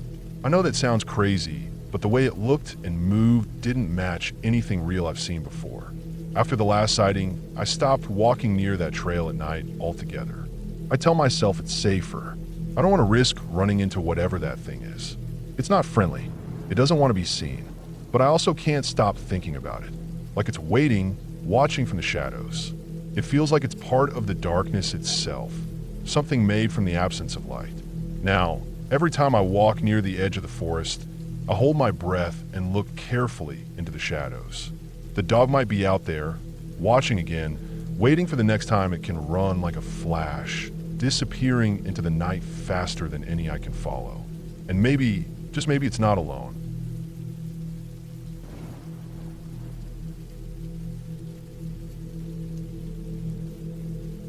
I'm going to tell you about two things that happened to me. Things I don't think I'll ever forget, no matter how much time goes by. These aren't made-up stories or ghost tales. Nothing spooky or supernatural. Just real-life moments that shook me to my core. When I was younger, my family lived in an apartment complex. My mom managed it, so she was always around, fixing things or talking to tenants. The building wasn't very fancy, but it was home. The day before Halloween, my mom was sitting with us kids, telling us stories to get into the spooky spirit. One story she told wasn't one she made up. It was something she said had happened years before we moved in. She talked about how, in one of the vacant apartments above us, a mother and her two little boys had died. The details were vague, but she said it was some tragic accident. She said that if you were quiet and listened closely, you could still hear footsteps running up and down the hallway above us. Little feet, she said, running fast like the boys were playing tag or racing each other. We were all quiet, listening. The air was still. Then, right at that moment, we heard it. Footsteps, running, up the stairs, fast, clear as day, not soft or far away. They were right above us. My mom's face changed immediately. The light in her eyes flickered and went out. Her calm, easy smile vanished. She was terrified. I could tell because I'd never seen her like that before. She was the one who always made everything okay. She grabbed the phone and called the neighborhood cop who usually patrolled around. Then she called one of the maintenance guys who was on duty. They said they'd come check it out. I stayed back with my younger siblings, heart pounding so loud I thought they might hear it from down the hall. After what felt like forever, the cop and the maintenance guy came back. They had found a woman and 2 small children inside that vacant apartment. A homeless mother had somehow slipped in through an open window and had been living up there for who knows how long, trying to stay hidden from everyone. The kids were healthy but scared and dirty, and the woman looked worn down from everything she'd been through. That was why we heard the footsteps. Those weren't ghosts or spirits. Those were real kids running and playing just like any other kids would do. My mom never told another scary story after that day. Not because she was afraid, but because the real stories were terrifying enough. Years later, when I was older, I was with my mom again at a different apartment complex she managed. It was a quiet day, no maintenance workers around. So she asked me to come along as she checked the vacant units to see if anything needed fixing before showing them to potential renters. We walked through a few apartments, empty rooms, dusty floors, some peeling paint, nothing out of the ordinary. Then we got to one unit that immediately fell off. The front door was open, not just unlocked, but wide open. I didn't see my mom use the key to open it. It was like the door wasn't locked at all, the lock itself broken. I guess some neighborhood kids had been messing around and left it that way, so I didn't think much about it. I stepped inside, looking around, trying to brush off the uneasy feeling in my stomach. I stood near the window in the living room, staring outside at the cracked sidewalk and the overgrown weeds in the little yard area. The wind pushed thin clouds across the sky, making the shadows shift. I kept hearing little noises, creaks and thumps from the walls and ceiling. Old buildings do that, I thought. Then I heard a scream. It was sharp and sudden, cutting through the quiet like a knife. My blood froze. I turned and sprinted toward the bedroom where my mom had gone. I found her standing at the closet door, face pale, eyes wide with horror. Inside the closet was a girl, pale as snow, barely dressed, her nails dug deep in the wall like she was trying to hold herself together to stop from falling apart. She looked terrified, shaking, like she didn't know where she was or who she could trust. My mom told me to go get help. I didn't hesitate. I turned and ran toward the office to find the security guard. But as I passed the kitchen, the same room where I had been standing just moments ago, I saw something else. A man tall, about 6'3", running out the back door. His clothes were dark, and he moved fast, disappearing down the street before I could catch up. I chased him for several blocks, maybe 400 or 500 feet, but then I lost him in the maze of alleys and side streets. My heart was pounding so hard I thought I'd pass out. When I stopped, I looked back toward the apartment building, my hands shaking. The girl in the closet was in the middle of being sexually assaulted when we walked in. The man had been hiding there, waiting. He didn't care who saw him or what would happen if he got caught. He was dangerous, and he was right there. The security guard and police came quickly after I got the call out. They took the girl to a hospital and started looking for the man. The building was locked down tight after that. My mom didn't say much, but the look on her face said everything. We were lucky that day. We got there just in time. I've thought about that day a lot since then. About how easily things can go wrong in a place you think is safe. About how close the danger was, how fast it could have been worse. I remember the girl's face, the fear in her eyes, and my mom's quiet strength. We were shaken, but we stayed strong. After that, my mom made sure every door was locked and every window secure. She never took anything for granted again. Neither did I, because sometimes the scariest things aren't ghosts or monsters. They're real people, real dangers, hiding in plain sight. And those are the stories I carry with me. Not made-up tales or spooky legends, but real moments that left scars you can't see. Moments that remind you to stay alert, to trust your instincts, and to never ignore the sound of footsteps when you're alone.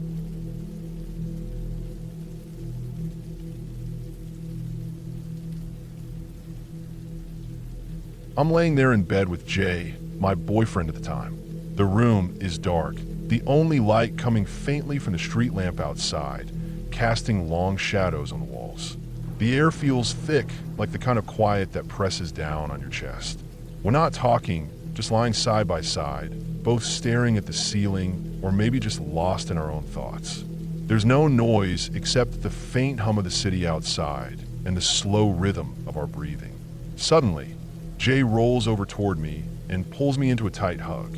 His arms wrap around me strong, and I hug back without hesitation. Usually, that kind of contact feels safe and warm. Jay's always been a warm person. But this time, as soon as he grabs me, something inside me shifts. It's like a cold wave hits my whole body from the inside out. If I weren't lying down, I might have fallen over. It's a sudden rush of panic, but not like the panic attacks I've had before. This feeling is deeper, heavier. It's more than fear. It's dread so sharp I can't ignore it. The room feels colder too. Not just physically cold, but like an icy weight pressing down on my skin. I look around, even though my eyes are struggling to adjust to the dark. My gaze lingers on the far corner of the room, and I feel something. Not something I can see, but something I can feel, like a thick presence waiting there. It's not a normal kind of fear. It's an evil feeling. I can almost sense it watching us, like when you know someone is just behind you, but they're silent. My heart pounds faster, and I squeeze Jay's arm harder. The warmth from his body is supposed to help, but it doesn't. I feel frozen, like a block of ice surrounded by flames. I swallow hard and manage to say, "Jay, do you feel that?" He pauses for a moment, then nods. "Yeah, I feel it. It's cold and wrong." The whole thing happens so fast. Maybe 30 seconds, maybe a minute. Jay gets out his phone and calls his friend Matt, who's studying to be a youth pastor. I get up, shaking a little, and turn the lights on in the room. The sudden brightness pushes back the darkness, but the feeling doesn't completely go away.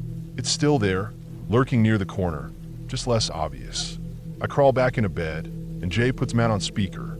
We close our eyes and listen while Matt prays over the phone. His voice is steady and calm, but I can tell he's feeling something too. The words feel like they fill the room with light, pushing against the heavy cold. I try to focus on the prayer, repeating it in my head, willing the feeling to leave. When Matt finishes, the room does feel lighter. The cold is gone. But then Matt asks if we were talking during the prayer, and we say no, we were quiet the whole time. He tells us he heard a deep, gravelly voice on the line telling him to stop, and that the evil feeling was so strong it nearly overwhelmed him. That's when I realized this wasn't just a bad nightmare or my imagination. Something real, something awful was in that room with us. Jay freaks out and drives straight home. I'm left alone, scared and confused. I go to my dad's room to tell him what happened, but he just mumbles about having a gun and says he'd shoot if it were there. That doesn't help. I'm left wondering why it came at all. It never returned, never made a noise or moved anything, never did anything except bring that cold, crushing fear into the room for a moment. What was it after? Why did it choose that night, that place? I don't have answers. All I know is that I don't want to feel that way ever again.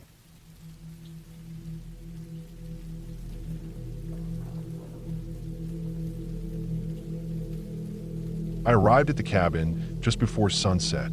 It was way out in the middle of nowhere, the kind of place where you wouldn't see another house for miles, and the only sound was the wind through the trees. The road to get there was long and winding, a narrow dirt path that snaked through thick woods, making me wonder how anyone even found the place without directions. I had booked it through Airbnb as a quiet getaway, hoping to escape the noise of the city and the pressure of everyday life. The pictures online showed a cozy wooden cabin with a stone chimney, surrounded by tall pines and a small clearing. It looked perfect. When I got out of my car, I felt the coolness of the air hit me immediately. The forest smelled fresh, a mix of pine and damp earth.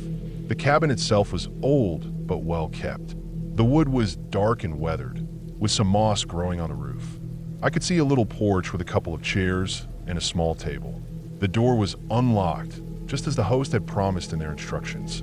I stepped inside and immediately noticed the quiet. No sounds from the outside, no neighbors, nothing but the soft creaks of the wooden floor beneath my feet. Inside, the cabin was simple but comfortable. There was a small kitchen area with basic appliances, a table with a few chairs, a living room with a couch and a wood stove, and a bedroom at the back. The furniture was rustic but clean, the kind that made you feel like you were somewhere special, not just another rental. I unpacked my things, then took a quick look around. Everything seemed to be in order, and I was glad I had brought a few groceries since the nearest store was supposed to be miles away. As night began to fall, I lit a fire in the stove and settled on the couch with a book. The cabin was cozy, the fire crackling and the shadows dancing on the walls. Outside, the darkness settled deep and thick, the kind that makes you realize how far you are from the world. I kept the lights on in the living room and the bedroom, trying to push away that strange feeling that comes with being alone in the woods. After a while, I decided to check out the small guest book I found sitting on the kitchen table. It was a plain notebook with a leather cover, old but well cared for. The pages were filled with neat handwriting from previous renters. Most of the entries were normal. People talking about how beautiful the area was, how peaceful their stay had been, and recommending the cabin to others. Some described hikes they had taken or wildlife they had seen nearby. I read through a few, smiling to myself at the idea that so many strangers had passed through this quiet place before me. Then, as I flipped further into the book, the tone of the entries began to shift. Several pages were filled with notes from people who said they had woken up in the middle of the night feeling like someone was watching them. One person wrote about waking up and seeing a shadow at the foot of their bed, just standing there, silent and still. Another said they had felt a presence in their room, but never saw anyone. These entries were brief but unsettling, each one signed with a date that stretched back over several months. I put the book down, feeling a chill that had nothing to do with the fire. It was hard to explain the unease growing inside me. I told myself it was just nerves, that the stories were probably just people imagining things or messing around. But I couldn't shake the feeling that something wasn't right. I went back to the book, reading more carefully. The handwriting was different in each entry, but they all described the same strange experience. Waking up and feeling someone standing over them, watching, never moving or speaking. Then, almost at the end of the book, I found an entry that made my blood run cold. The date at the top was the next morning, the morning after my stay. I was sure it had not been written before, because the ink was fresh, the page uncreased and clean. The handwriting was sharp, hurried, and the words were short but clear.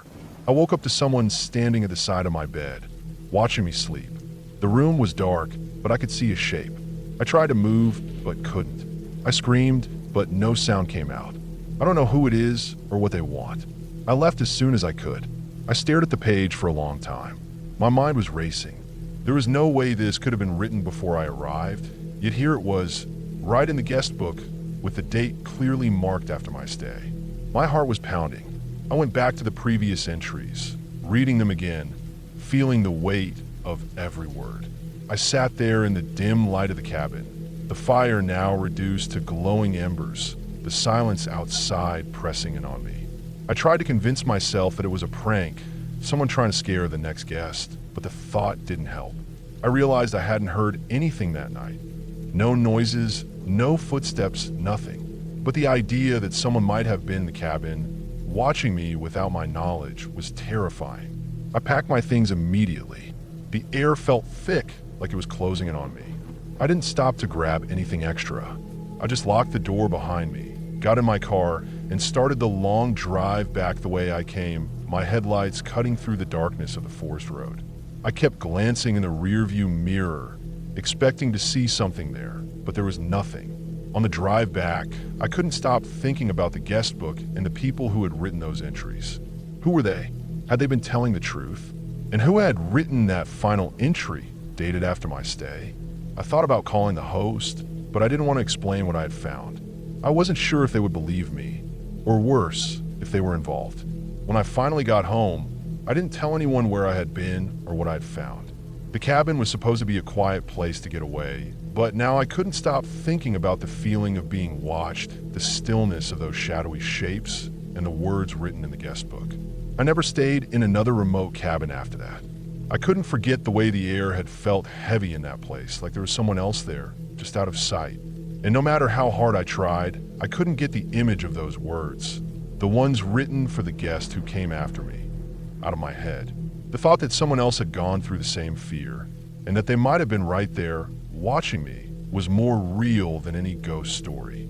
It was the kind of fear that stays with you because it makes you question what's really safe, what's really real, and whether some places are better left alone.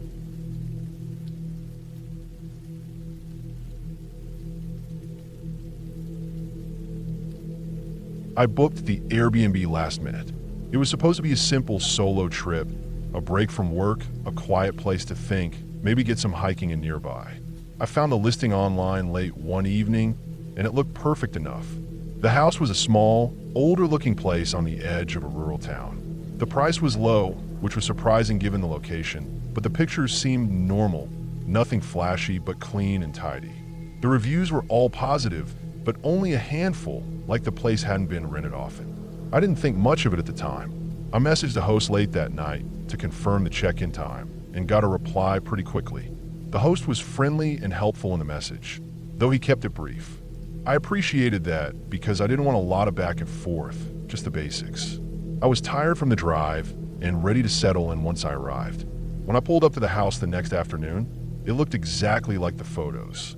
A small white clapboard house with a porch and a rusty mailbox.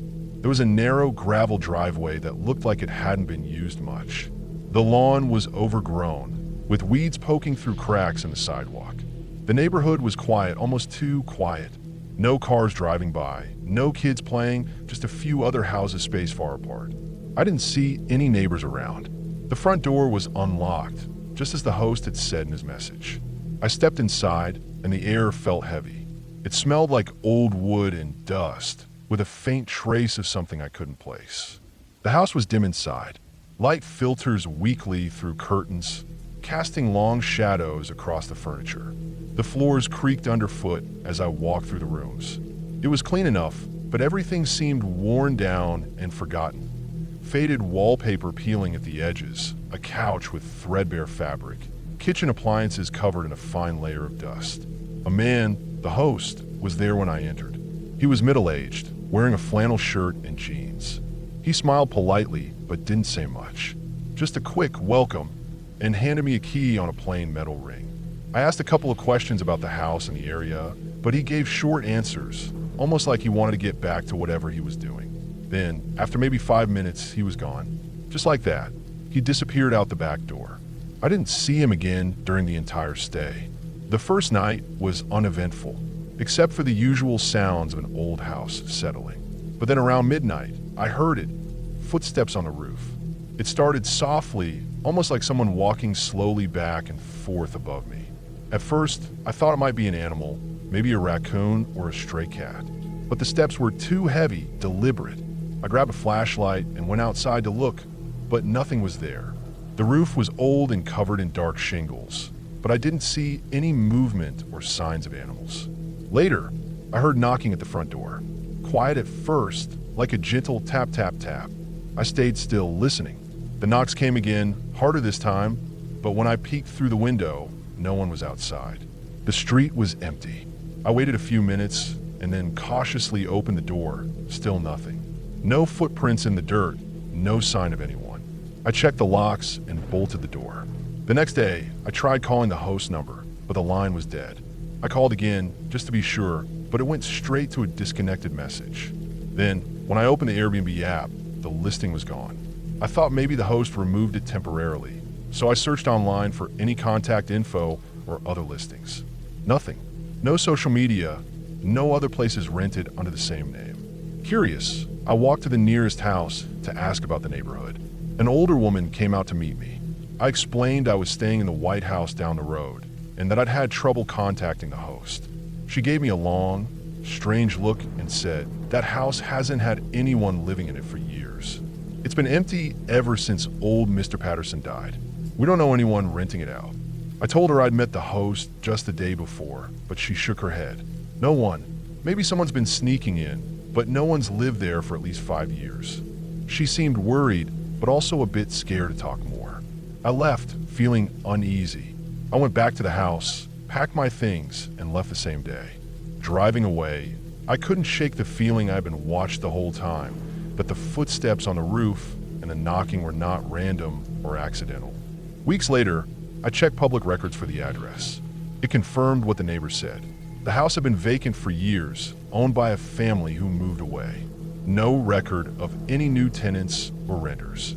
I still don't know who the man was that checked me in or what his intentions were. The experience felt like walking into a trap, a staged illusion designed to fool me for some unknown reason. I never stayed in another Airbnb without meeting the host in person again. That trip taught me to trust my gut and to never ignore the small signs that something is off.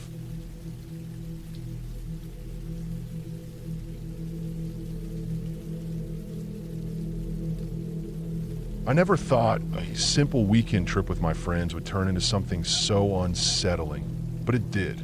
We had planned a getaway to a big city, renting a nice apartment through Airbnb. The place looked perfect online, modern, clean, with lots of space for the four of us.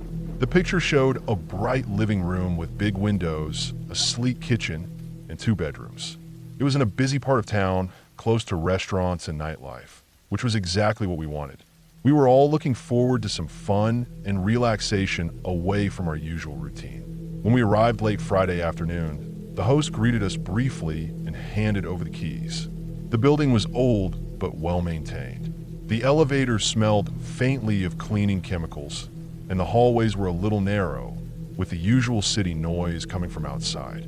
We stepped inside the apartment, and at first, everything seemed just as the pictures had shown.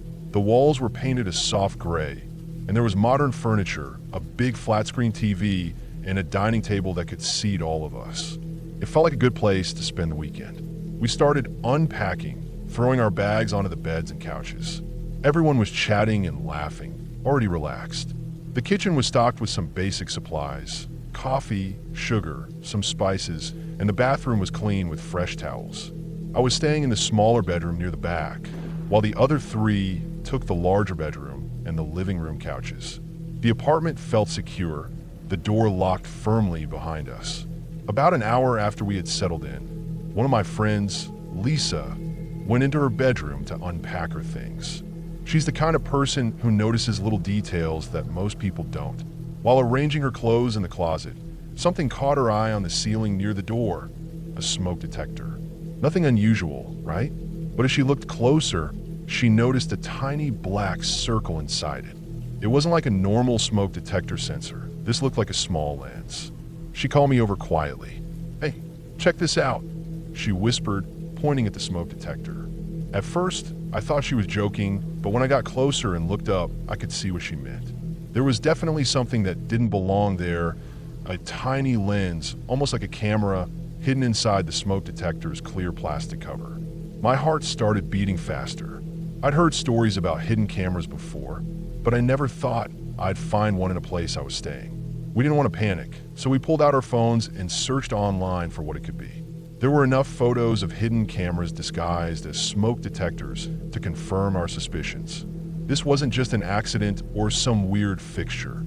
It was a camera built to watch us without us knowing. We quickly told the others and showed them. They were shocked and a little scared. We debated what to do next. The first thing that came to mind was to call the police. It felt like an invasion of privacy on a serious level. We didn't want to risk messing with the evidence by touching anything more than we had to. Lisa took some pictures of the lens with her phone, making sure to get clear shots from different angles. We called the local police department and explained the situation as calmly as we could. The dispatcher said they would send someone to check it out. About 20 minutes later, 2 officers arrived. They were professional and serious, asking us to show them the smoke detector with the lens. They examined it carefully, then took it down for inspection. They told us to stay in the living room while they searched the apartment. After about an hour, the officers returned with more news. They had found several more hidden cameras in the apartment. One was inside a small clock on the kitchen wall, another disguised as a USB charger in the living room, and a few tiny lenses hidden in vents and light fixtures. All of them were connected to some sort of recording device tucked away in a cabinet. The police told us that the host was suspected of illegal surveillance and that they would investigate further. They assured us that our safety was their priority and said it was good that we found the cameras early. They explained that it was a serious crime to secretly record people in private spaces, especially when those people had rented the place and expected privacy. We were all shaken.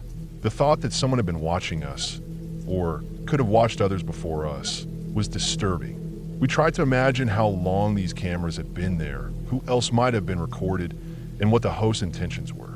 We kept looking at each other, wondering if this nightmare was real or just some bad dream. The officers took statements from each of us and gathered the cameras as evidence. They promised to keep us updated. We canceled the rest of our weekend at that apartment and found a hotel nearby.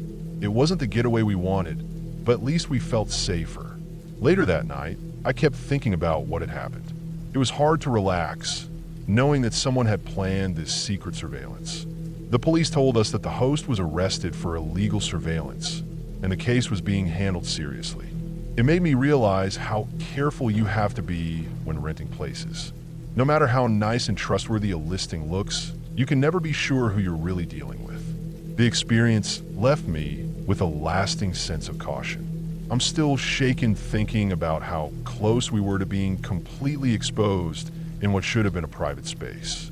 It made me more aware of the little things in places I stay, and I always check smoke detectors, clocks, and chargers now. That weekend taught me a harsh lesson about trust and privacy. The city trip didn't go as planned, but at least we caught it early before anything worse happened. The host faced charges and lost their ability to rent out the apartment again. The police used the camera's recordings to investigate further, and they found evidence that other guests had been watched without their knowledge. It was a relief to know that justice was being served. The city seemed less welcoming after that, but we learned to be more careful, more aware. Looking back, I'm grateful we found the hidden cameras and called the police right away. It could have been so much worse if we hadn't noticed the tiny lens in the smoke detector. That small moment of attention probably saved us from something truly awful. I still tell this story to friends as a warning, because it's important to stay alert, especially when you're in someone else's space. Privacy is something we all deserve, but sometimes we have to fight hard to keep it.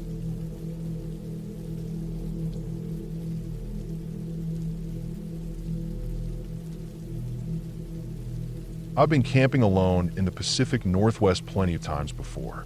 The woods out here are dense, quiet during the day, except for birds and the rustle of small animals. And they're big enough to lose yourself if you're not careful. I like the isolation. It helps me clear my head. But this trip, well, it didn't go like the others. I set up my tent in a small clearing surrounded by tall pines. The forest floor was thick with needles, and the air smelled damp and earthy.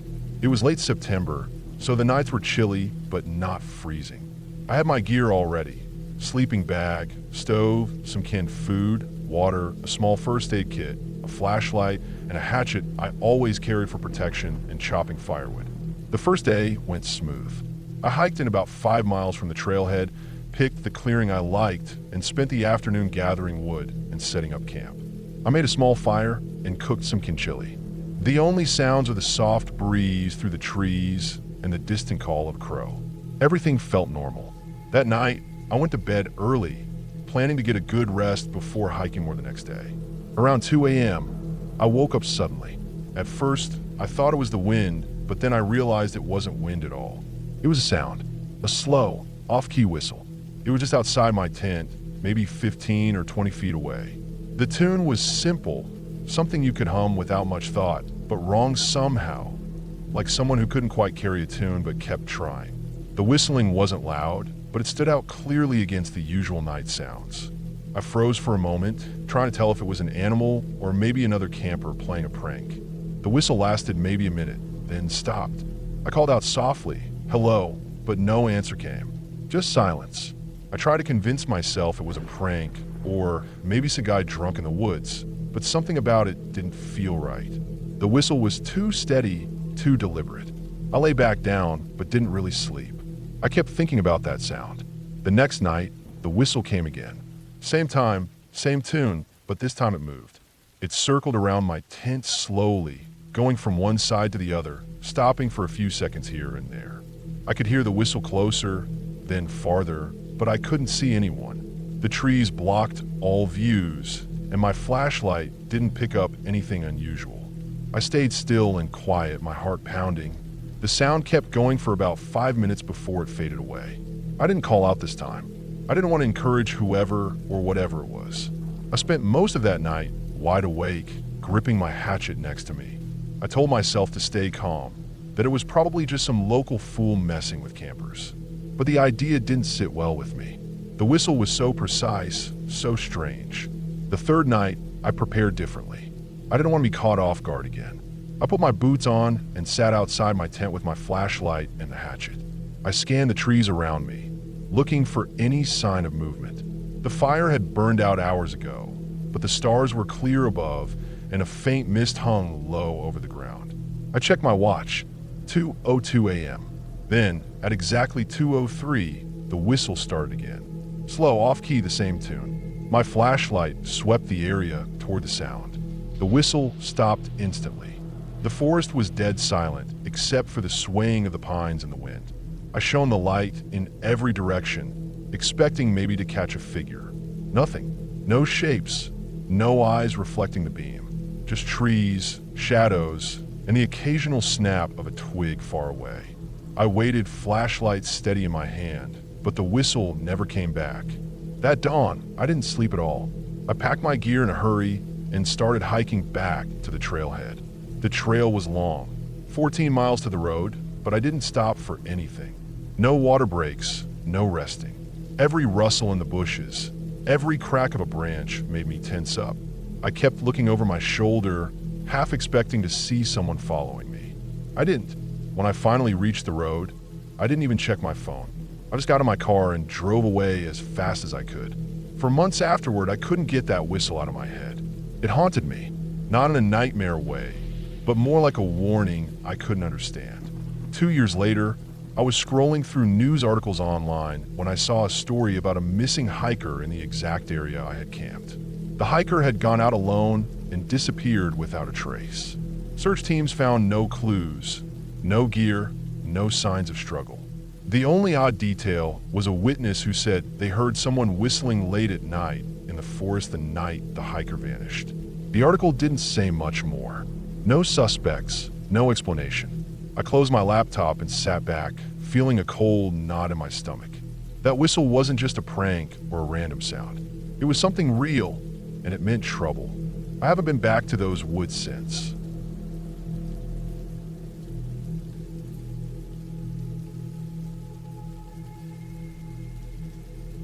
The woods were dark and thick when we finally pulled up to the cabin. It was farther than we thought from the main road, and the dirt driveway was rough, lined with tall pine trees that blocked most of the fading daylight.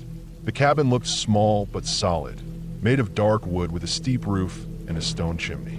It sat alone in a small clearing, surrounded by the forest in every direction. There wasn't a single other building for miles. We had rented the place for a weekend getaway, hoping to get away from the noise and stress of the city. It was supposed to be peaceful, just the two of us, fresh air and quiet nights. But the minute we stepped inside, I felt a strange kind of unease. It was hard to explain at first. The air was heavy, almost too still, and the silence around the cabin wasn't relaxing. It felt like the woods were holding their breath. The cabin was simple but cozy. The main room had a stone fireplace, a couple of old armchairs, and a small kitchen area with a wooden table and chairs. The windows were large but dirt-streaked from the outside, letting in dim light from the darkening sky. The place smelled faintly of wood smoke and something else, like damp earth mixed with old leather. We unloaded our bags quickly and tried to shake off the creeping feeling that something wasn't right. By the time night fell, the cabin was wrapped in complete darkness except for the soft glow from the small lamps we brought. We ate a quick dinner and decided to relax by the fire. The woods outside had fallen completely silent. No birds, no animals, not even the rustle of leaves in the wind. It felt unnatural. That's when the strange things started. The front door, which we had carefully locked, creaked open on its own. I was sitting right next to it, and I swear I heard the latch slide back softly. I jumped up, grabbed the door, and slammed it shut, double-checking the lock. My partner laughed it off, saying maybe the cabin was settling or the wind was strong enough to nudge it. But the windows were all closed tight, and outside the air was still. There was no wind, Later, as we sat in the living room, the lights started to flicker. Not just a quick blink, but a slow dimming and brightening that repeated over and over. The old wiring probably, I told myself. Still, the flickering made the shadows in the corners of the room stretch and shrink in a way that made me want to look away. My partner fiddled with the light switches, but the flickering didn't stop. It was cold too. Not just cold like the temperature outside, but a sudden chill that blew across my neck like a quick breath. I would feel it every few minutes, a soft, icy gust that came from nowhere. I tried to ignore it, but every time it happened, I would glance around, half expecting someone to be standing behind me. There was never anyone. We both felt tired, but couldn't fall asleep. Every time I closed my eyes, I heard a creak or a soft thump from somewhere inside the cabin. My partner was on their phone, scrolling through the camera feed we set up outside, just for fun, to keep an eye on the woods. That's when we saw it. Shadows, moving slowly, creeping around the perimeter of the cabin, just beyond the trees, but never close enough to see any figures or faces. We watched for hours. The cameras were clear enough to catch movement, but blurry enough that you couldn't make out details. The shadows shifted behind bushes, slipped between trees, circled the cabin more than once. The weird part was the cameras only covered the outside of the cabin. There was no sign of anyone actually coming onto the porch or near the windows. No footprints in the dirt or snow. Nothing disturbed except those dark shapes. We checked the entire cabin for signs of forced entry or any way someone could hide. Nothing. All the doors and windows were locked and intact. The floorboards didn't creak under any weight. It was like the shadows were moving in a way that didn't belong to a person. At one point, I went outside to look around, trying to catch a glimpse of whatever was moving in the woods. The moon was high, and the forest seemed calm, almost peaceful under the silver light. But every step I took, I felt like I was being watched. The silence was deafening. No animals, no insects, no wind. Just me and the tall trees. I called my partner inside and told him what I saw. Nothing but empty shadows, but shadows that moved too deliberately. We didn't know what to make of it. No one had cell service here, and the closest neighbors are miles away. We were completely cut off. Throughout the night, the door kept creaking open by itself. We started locking it with a heavy piece of furniture in front. The lights kept flickering. The cold breath kept blowing over us, and the shadows on the cameras kept moving. It wasn't a ghost or spirit, at least not in any way I understood. It felt too real, too physical, like something was out there watching, testing us, but never stepping into the light. Morning came slow and gray, and the sun barely broke through the thick canopy of trees. We packed up quickly, eager to leave. As we drove away down the rough dirt road, I kept glancing back at the cabin, half expecting to see those dark shapes standing at the edge of the clearing. But there was nothing. We told the owner of the cabin about the cameras and the strange things that happened. They were quiet for a moment, then told us that other renters had reported similar things. Doors opening, flickering lights, and strange shadows outside. The owner said it was probably just animals or local hunters moving around at night, but that didn't make sense. The cameras didn't show any people or animals, just shadows. It stayed with me long after.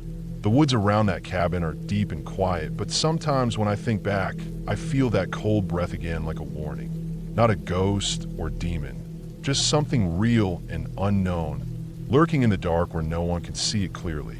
The cabin was just a place in the woods, but that weekend felt like something more.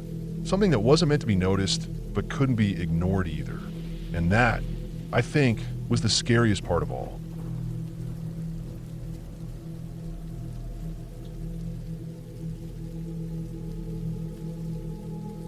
I set out early that morning, alone, with my backpack tied on my shoulders and my boots crunching on a gravel trail. The Adirondacks had always been a place I could get lost in, both in the woods and in thought. I wasn't on a big mission or anything, just needed to get away from the noise of the city and clear my head. My plan was to hike a few miles on a well-marked trail I'd done before, but then I saw it, an old logging trail branching off quietly into the trees. It wasn't on my map, and it looked rough, like nobody had been down in decades. But something about it pulled me in. I figured, why not? It was early, the sun was high, and I was alone with nothing but time. So I left the main trail and started down the logging path. The trees were thick and tall, the sunlight dappled through the canopy, and the smell of pine and damp earth filled the air. The trail was uneven, strewn with roots and rocks, and sometimes faded under a carpet of dead leaves. It felt like stepping back in time. For about an hour, I kept walking. The trail wound deeper into the forest, sloping gently downhill, and I noticed the signs of old logging operations. Rusted spikes hammered into trees, broken down machinery parts half buried in moss, and stacks of weathered logs that looked like they'd been left to rot decades ago. There was a quiet calm in the woods, a kind of timelessness. I heard a woodpecker tapping somewhere high up, and the faint chirp of a bird nearby, the occasional rustle of a squirrel darting through the brush. But then, after about an hour, something changed. The forest went completely silent. I stopped and listened. No birds, no insects buzzing, no wind whispering through the branches. Nothing but the muffled sound of my own breathing and footsteps. The silence was so thick it almost felt like a weight pressing in on me. My skin prickled. I checked my watch, 2:17 p.m. I told myself it was just a quiet moment. Maybe the birds had stopped singing for a second, but the silence stretched on and on. The air felt heavier too, like the forest had gone still and held its breath.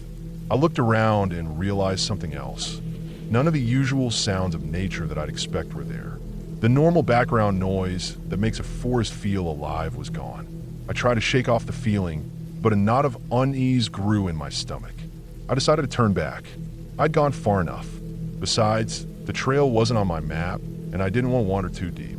But as I retraced my steps, I noticed something odd. The trees around me didn't look the same. Their bark was rougher, twisted, almost blackened in places like they'd been burned long ago. The underbrush was denser and tangled, and the trail beneath my feet was less clear. There was no way this had been the path I'd come in on. I stopped to check my watch again. It still read 2:17 p.m., the same exact time. My heart started to beat faster. I looked down the path behind me, the way I'd come, and nothing looked familiar. No signposts, no broken logs or rusty spikes. Just thick woods closing in from every side. I took a deep breath and tried to calm down. Maybe I'd gotten turned around, or the trail had forked and I'd accidentally taken a different path. I told myself to stay calm and to find my way back to the main trail. I started walking faster.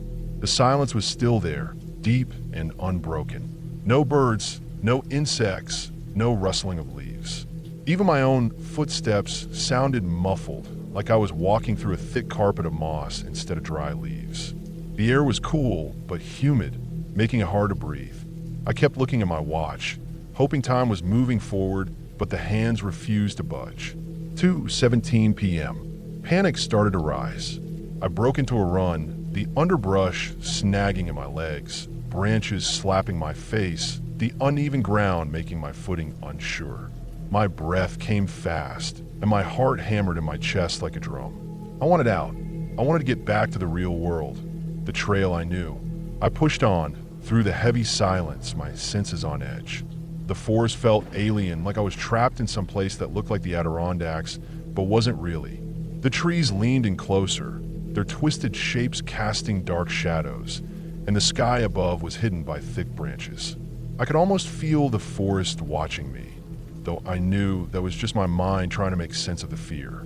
After what felt like an eternity running through that strange stretch of woods, I finally stumbled out onto a wider, well-worn trail. The air changed instantly. The forest came back to life. Birds sang loudly, a breeze rustled the leaves, and insects buzzed in the sunlight. The smell of pine and earth was fresh and clean again. I slowed to a stop, chest heaving, and checked my watch. 4:52 p.m. I'd lost over 2 hours. I looked back the way I'd come, toward the dark, twisted trees and silent woods, but the path just ended at a thicket of thick brush. I took a deep breath and sat down on a rock, trying to steady my nerves. How was that possible? I'd only been walking an hour, yet somehow 2.5 hours had disappeared, and the time on my watch hadn't moved the whole time I was on that logging trail.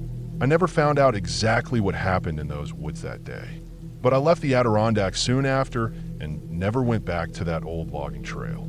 Sometimes when I close my eyes, I can still feel that heavy silence, and I remember how the forest looked: twisted trees, thick air, and time standing still. I don't know if it was some kind of strange natural phenomenon, a trick of my mind, or something else entirely. But I know one thing for sure. Sometimes, even the most familiar woods can hide something you're not meant to find. And when that happens, time doesn't always work the way you expect.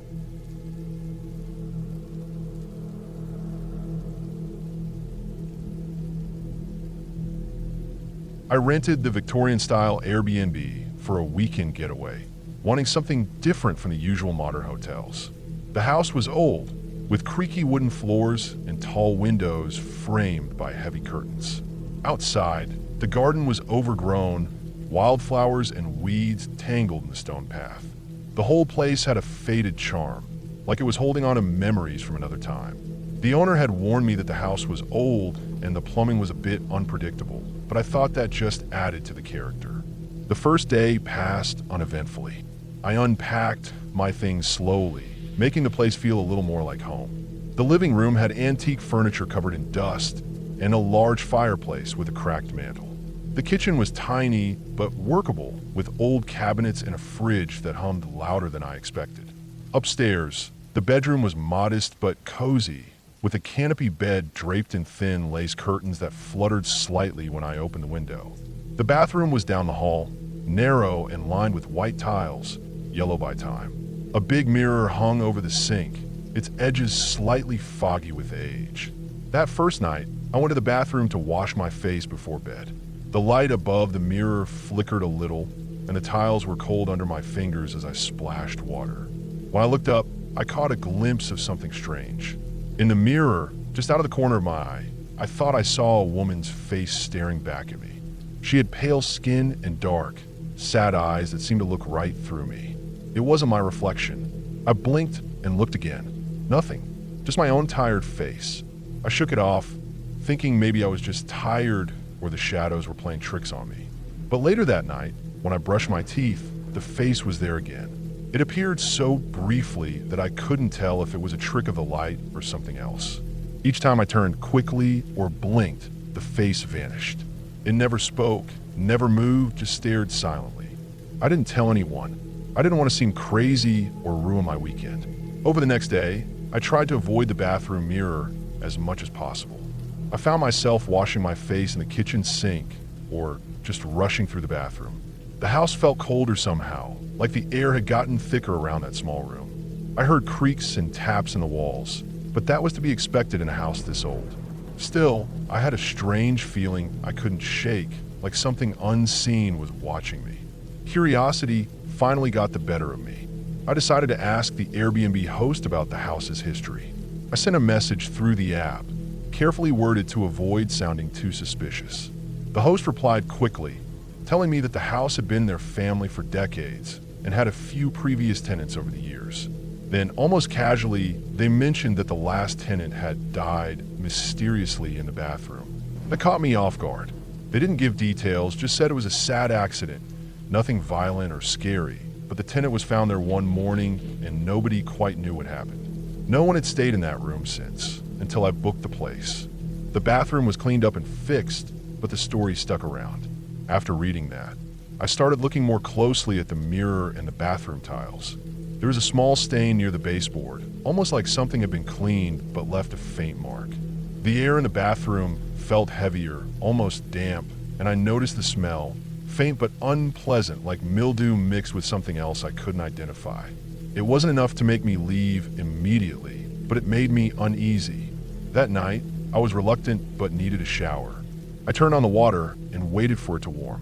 When I stepped in, the water hit my skin, warm and soft, but the room felt tight, like the walls had closed in a little. I tried not to look in the mirror. Then, as I finished, I caught movement. The woman's face was there again in the mirror. This time, she looked different. Her eyes were wider, her lips parted as if she wanted to say something but couldn't. I blinked hard and turned around quickly. Nothing. I wrapped myself in a towel, and sat on the closed toilet lid, breathing heavily. The feeling wasn't fear exactly. It was more like sadness, heavy and slow, like the house itself was mourning. I remembered the host's words about the tenant's mysterious death. I wondered if she'd been trapped somehow, stuck in that small bathroom with no way out. The next day, I tried to make sense of it all. I looked online for any news about the house or the tenant. I found a small article buried in the archives. A woman had been found dead in the bathroom of that address several years ago. The cause was unclear, ruled as accidental, but with some suspicion of natural causes or maybe an undiagnosed health issue. No foul play, no dramatic story, just a quiet, lonely death in that cramped space. Knowing that made the whole thing feel less like a haunting and more like a reminder of how fragile life can be. The face in the mirror wasn't some ghost trying to scare me. It was a moment frozen in time, a glimpse of someone caught in the last seconds of their life, reflected back through the cracks in the old glass. On my last night there, I decided to face the bathroom without fear. I stood in front of the mirror for a long time, watching my own reflection until the strange feeling faded. The house creaked, the night air whispered through the cracked window, and the bathroom felt just like any other old room. Tired, worn, but real. When I left the next morning, I felt a strange kind of peace. The face hadn't appeared again. I think what I saw was less about the supernatural and more about the weight of history in that old house. It reminded me that places hold stories, sometimes sad and silent ones, and that even the smallest rooms can carry the memory of a life that ended there. The experience stayed with me, not as a horror story, but as a quiet reminder that sometimes the scariest thing isn't what's unknown. It's a reminder of how real and fragile life is, how the past lingers in unexpected places. And maybe that face in the mirror was just a reflection of that truth.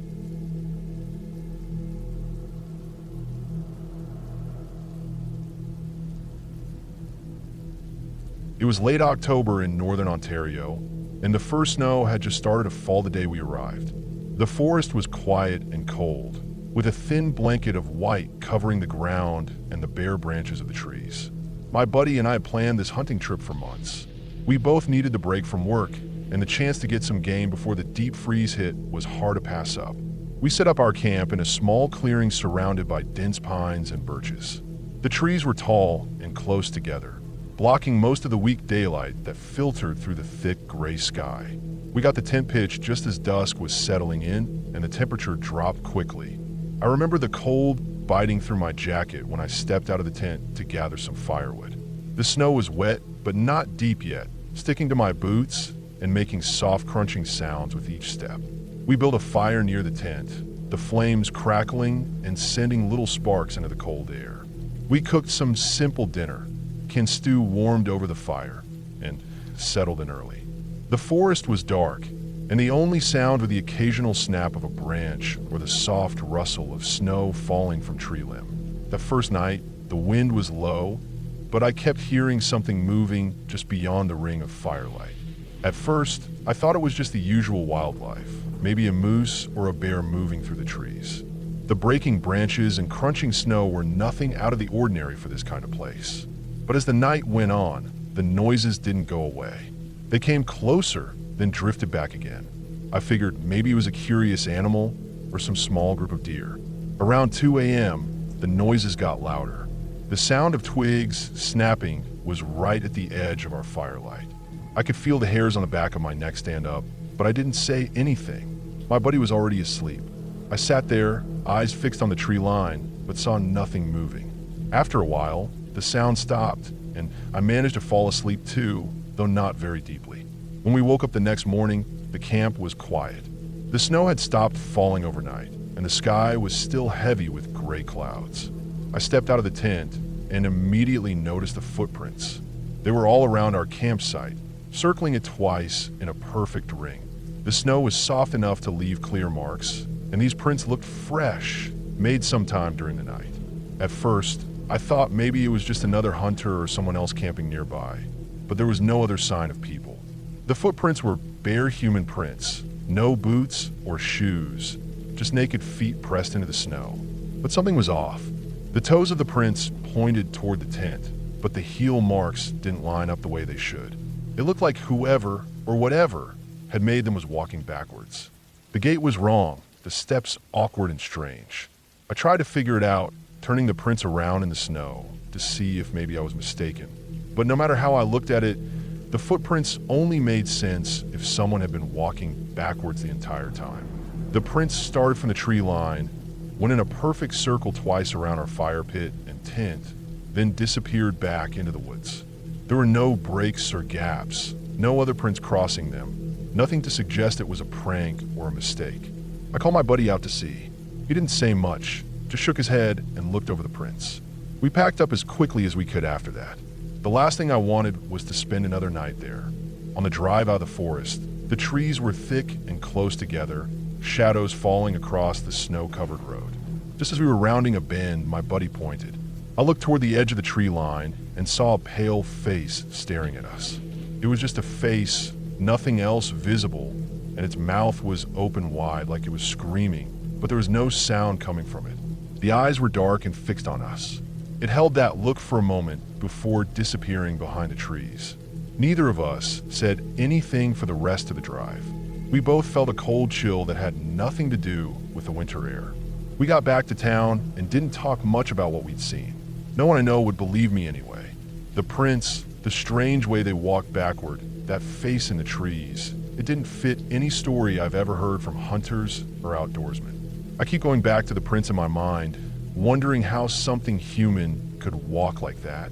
I've heard of animals that walk on their hind legs or move in strange ways, but these were definitely human footprints, and the way they circled our camp without making a sound, without stepping forward, it was something else.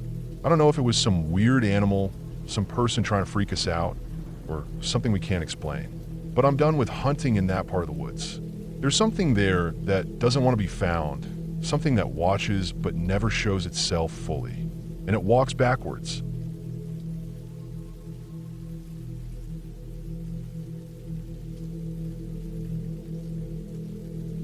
It was a late October morning when my friends and I decided to hike deep into the Pennsylvania woods. We'd all done plenty of hikes before, but this time we wanted to go farther and spend the night. The forest was thick with tall pines and oaks whose leaves were just starting to turn, yellow and orange against the gray sky. The air was crisp and a low fog hung between the trees in the early hours, but as the sun climbed, it burned off slowly. There were 4 of us, me, Tom, Sarah, and Mike. We loaded up our packs early and drove to a small trailhead on a back road that cuts through some state forest land. The trail wasn't well marked, but Tom had downloaded some GPS tracks. None of us were experts, but we'd all been out enough to know how to get by. We started out around 9 a.m., stepping on a soft bed of pine needles and dry leaves. The woods were quiet except for birds calling and the crunch of our boots. We joked and talked as usual, but as we walked farther, the trees got thicker and the trail narrowed until it was just a faint line through the underbrush. I liked that part. It felt like we were really out there, not just on some popular path. About 2 hours in, something strange caught my eye. We were walking through a small clearing, maybe 200 yards wide, with tall trees all around. Off to the side, just standing among the trees, was a man. He was wearing a bright red coat that stood out like a beacon against the dull colors of the forest. At first, I thought maybe he was a hunter or another hiker, but he wasn't moving at all, just standing there, perfectly still. I stopped and pointed him out. "Hey, look," I said, nodding toward him. The other stopped too and squinted. The man didn't turn his head or move a muscle. His posture was straight, and he looked directly in our direction, but there was no sign he even noticed us. I waved my hand, hoping to get a reaction, but nothing. Mike waved as well. Still, no movement. After a moment, Sarah whispered, "That's weird." The red coat seemed unnatural somehow, like it didn't belong in the woods. We kept walking, trying not to stare, but the man stayed in the same spot, watching silently as we moved on. We stayed on the trail, trying to shake off the uneasy feeling that settled over us. For the next couple of hours, we saw no sign of the man again. The woods stayed quiet except for the usual forest sounds. By late afternoon, we found a small clearing near a creek and decided to set up camp. It was about 5 miles from the trailhead deep enough that cell service was gone, and the only sound was the running water and the wind rustling through the trees. We pitched our tents, gathered wood, and started a fire. The sun was low, casting long shadows. We cooked some hot dogs and heated canned beans over the fire, laughing and talking about old stories. It was the kind of easy, comfortable night you expect when camping with good friends. After dinner, we settled in for the night. Sarah and Mike took one tent, Tom and I the other. The fire was dying down, and we all got quiet, listening to the night sounds. Somewhere far off, an owl called once, and a breeze whispered through the branches. Around midnight, I was asleep when I heard a soft rustling outside the tent. I didn't think much of it at first, probably a raccoon or a squirrel, but then Tom suddenly sat up, whispering, "I need to pee." He unzipped the tent and slipped out. A minute later, I heard him freeze. I was about to ask what was wrong when the tent flap opened again. Tom's voice was tense. "Guys, come out here. Now." We scrambled out, blinking into the dark. The fire had long gone out. Our small flashlight beams caught something at the edge of the clearing near the tree line. There he was, the man in the red coat. He was standing perfectly still, just like before. No expression, no movement. The moonlight filtered weakly through the clouds, casting a pale light that made the red of his coat almost glow against the dark woods behind him. Tom was shaking. He's just standing there, watching. We didn't say anything, just stared. It was like he'd been waiting for us. None of us knew what to do or say. We called out quietly, but there was no response. Then, as if sensing we were watching, the man turned his head slowly, just a small tilt, barely noticeable, and disappeared into the trees. No noise, no rustling, just gone. We all looked at each other. My heart was pounding. "We need to get out of here," I said quietly. We gathered our gear in silence, the air thick with tension. Nobody wanted to break the quiet except for the sound of snapping twigs underfoot as we moved back toward the trail. Morning came slow and cold. We huddled around a weak fire, uneasy and exhausted from a night that felt longer than it was. As the sun rose higher, we decided to pack up and head back the way we came. That's when we noticed the prints. There were clear boot prints in the soft earth around our tents. Large, heavy boots, probably size 12 or bigger. They led from the edge of the woods straight to our camp, then back into the forest the way the man had disappeared. None of us had heard anything close to footsteps in the night. We checked the camp thoroughly. No signs that anyone had been near the tents except those prints. We didn't wait to question it. We left everything behind: tents, gear, food, backpacks. Just ran back through the woods, hardly stopping to breathe. When we reached the parking lot, our legs were trembling. None of us spoke much on the drive home. The man in the red coat stayed with us in our minds, like a shadow that wouldn't lift. We never went back. To this day, I still think about that man. How he knew where we'd camp. How he waited for us silently in the dark. The red coat, the quiet watching. Something about it wasn't right. But what? It wasn't a ghost or some monster. It was a man, real in flesh and blood, but one who chose to remain hidden, silent, and still. I don't know if he was a hunter, a trapper, or something else. What I do know is that some parts of the woods are not safe, even if you don't hear a thing. And sometimes just standing there, waiting is enough.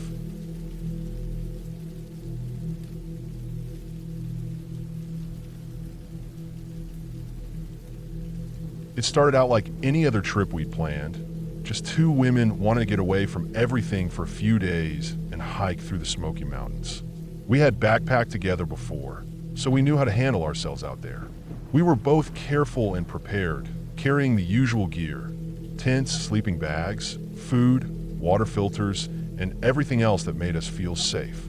We weren't the type to take unnecessary risks, but that night would teach us just how quickly things could turn strange even when you think you're smart. We picked a spot to camp well off the main trail.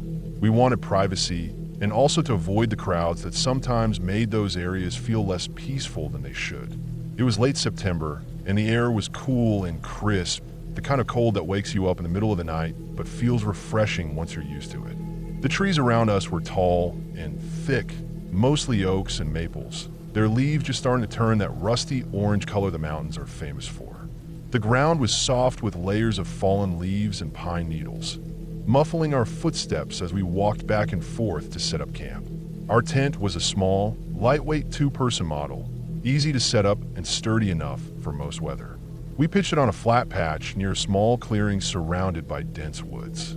The only thing nearby was a large old tree right next to the tent, its bark rough and dark, twisted with age. The forest around us felt alive with the usual sounds: crickets, distant hoots of owls, the rustle of leaves as small animals moved around in the underbrush. Nothing felt off at first. We ate dinner by the small campfire we made, careful not to leave it unattended, and cleaned up before nightfall. We were used to keeping things quiet after dark, respecting the wildlife and the solitude of the woods. Around 9 p.m., we got into the tent, zipped it up tight, and settled in for the night. I had my headlamp handy, and we both kept our phones close in case of emergency, though we knew the service was spotty at best that far back. For a long time, everything was normal. The sounds of the forest faded to a gentle background noise as we both drifted towards sleep. But sometime around 2:30 a.m., I woke up with a start. At first, I thought it was the wind, but the air was still and quiet. Then I heard again 3 sharp knocks, quick and deliberate, like someone was tapping hard on wood. The sound came from behind our tent, somewhere just out of sight, where the trees grew thickest. My heart started to race. I nudged my friend, whispering, but she was already awake, eyes wide and alert. We froze, listening. The knocks stopped, and the woods fell silent again. For about 10 minutes, we heard nothing but the occasional call of an owl far off in the distance. Then, just as I was starting to convince myself it was some animal or a branch falling, the knocks came again. This time, they were closer, louder. The timing was so precise it felt like someone or something was trying to send a message. Neither of us moved or said a word. We just lay there, wide-eyed and tense, straining to hear what would come next. The silence stretched longer than felt natural. Then, at exactly 3:12 a.m., the sound changed. Something scraped slowly and deliberately along the outside of our tent wall. It was a dragging noise like fingernails or claws moving down fabric. The noise was slow, steady, and unnerving. I tried to hold my breath, but my friend suddenly shouted, breaking the tension. The scraping stopped immediately. Neither of us slept after that. We stayed wide awake, staring into the dark, half expecting to see something outside the thin walls of the tent. We whispered quietly, trying to make sense of what we'd heard, but there was no logical explanation that fit. The forest around us stayed quiet, as if holding its breath too. At first light, we slowly unzipped the tent and stepped outside. The cool morning air felt sharp and fresh. The sun was just rising, and its soft light filtered through the canopy, casting long shadows across the ground. Everything looked peaceful, normal, even beautiful after the tension of the night. But then we saw it. Right in front of our tent was a neat pile of small rocks. They weren't just scattered randomly. Someone had stacked them deliberately in a small, balanced heap. It felt like a sign or a marker placed there after the night's events. The rocks looked fresh, like they hadn't been there before we went to sleep. Our eyes then caught something else. The tree right beside the tent, the big old one with thick bark, had a long, deep gash running vertically down its trunk. The bark was torn away in a jagged strip, as if something had scraped hard against it. The scratch marks were wide and rough, too big to be made by an animal like a bear or a raccoon. The bark's raw surface was still fresh and damp from sap, the edges dark where the tree's bark had been ripped. We took photos and measured the gash, then packed up as quickly as we could. The feeling of being watched, of something unseen but close, lingered heavy in the air. Neither of us wanted to stay another minute. We made it back to the nearest ranger station about 3 hours later, shaking and tired but eager to tell someone what happened. The ranger listened quietly, nodded, then gave a warning that chilled us even more. "We've had a few reports from that hollow," he said. "Try not to camp there again. No explanation, no comfort, just a warning. We left the mountains that day, changed by what we experienced. The woods that had felt peaceful and safe now seemed unpredictable, even dangerous in ways we couldn't explain." We never went back to that spot, and I can't say I'll ever forget the sound of those knocks or the scrape on the tent. Out there, in the quiet dark, you realize just how small and vulnerable you are. And sometimes, the forest isn't just alive, it's watching.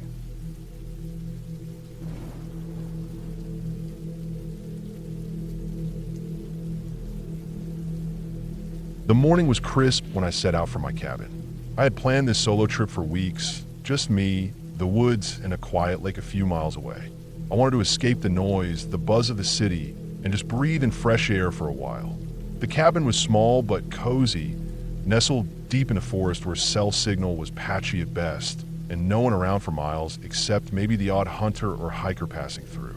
I liked that isolation. It made me feel alive, even if sometimes a little on edge. I packed a light bag with water, some snacks, a small first aid kit, and a map I had carefully studied the night before. The trail to the lake was rugged but marked, winding through thick pines and patches of wildflowers.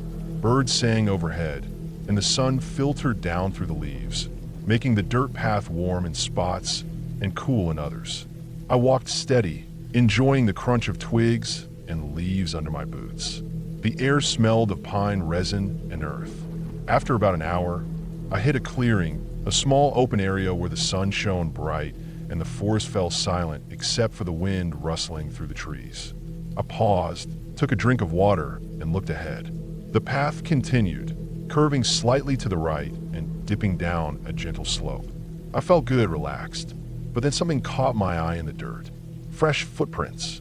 They were large, maybe 8 or 9 inches long, and the tread looked deep, like whoever made them was heavy or wearing thick boots. What froze me was that the prints weren't just there. They were right behind mine, following the same path. My heart started to beat a little faster. I stopped walking. For a few seconds, I just stared at the ground, then lifted my eyes slowly. No one was there. No sound but the wind and distant bird calls. I waited, standing perfectly still, hoping to see or hear something, anyone. But nothing came. No footsteps ahead, no snapping branches, no voices. Just silence. I shook my head and forced myself to move on, telling myself it could be an old hunter, maybe someone else using the trail earlier this morning. It didn't make much sense. Why would they follow so closely behind me? But I pushed the thought away and kept going, trying to ignore the tight feeling creeping into my chest. The rest of the hike was uneventful, or so I thought. The lake was beautiful, a calm, clear pool of water surrounded by tall trees that reflected perfectly on its surface. I sat on a fallen log, took off my boots, and dangled my feet in the water. It was cold but refreshing. I stayed there for a while, just listening to the quiet and feeling the sun warm my back. After about an hour, I stood up and decided to head back. The day was already getting late, and I wanted to get back before dark. The forest took on a different tone on the return trip. Shadows lengthened, and the wind seemed colder. I quickened my pace, wanting to reach the safety of the cabin. When I finally saw the cabin through the trees, relief washed over me. But as I drew closer, my stomach sank. Around the cabin was the same set of heavy footprints, fresh and deep, circling the perimeter. They ran along the sides of the cabin, crossed just beneath the windows, and disappeared into the trees on the far side. My hands clenched into fists, breath shallow. The doors were locked tight. I checked before I left, and I checked again just now from outside. No sign of forced entry, no broken locks. I crouched down and examined the prints. The tread pattern matched the ones I'd seen on the trail. Whoever had followed me to the lake had come all the way back and circled my cabin without ever knocking or trying to open the doors. It was like they were watching, waiting. The sun dipped behind the trees, casting the cabin in a gloomy half-light. I double-checked all the locks and windows, then went inside and bolted every door and window again. I tried to tell myself I was just being paranoid, but I couldn't shake the feeling that something was wrong. That night, sleep was restless. Every little sound made me jump. The creak of the wood floor, the wind tapping against the windows. I kept my flashlight and a hunting knife on the bedside table, ready. I wanted to convince myself it was nothing, just nature or maybe another hiker, but I couldn't stop thinking about the footprints. Morning came, but brought no comfort. When I pulled back the curtains on the window by the bed, a new sight froze me in place. Scratched deep into the glass, barely legible but clear enough, were words I hadn't seen before. "Don't leave." The scratches were fresh, the glass rough where someone had clawed or scraped their fingers against it. I pressed my palm to the window, heart hammering. No one else was supposed to be anywhere near this cabin. I was the only person for miles, the only one using this trail and this lake. I spent the rest of the day inside, double locking every door and closing every window. I sat by the windows, watching the woods like a wild animal. The footprints remained outside, circling the cabin as if marking territory or sending a message. The thought of leaving felt impossible. I couldn't step outside without knowing someone was out there watching, waiting. I tried to rationalize everything. Maybe a hunter or a poacher who didn't want me here.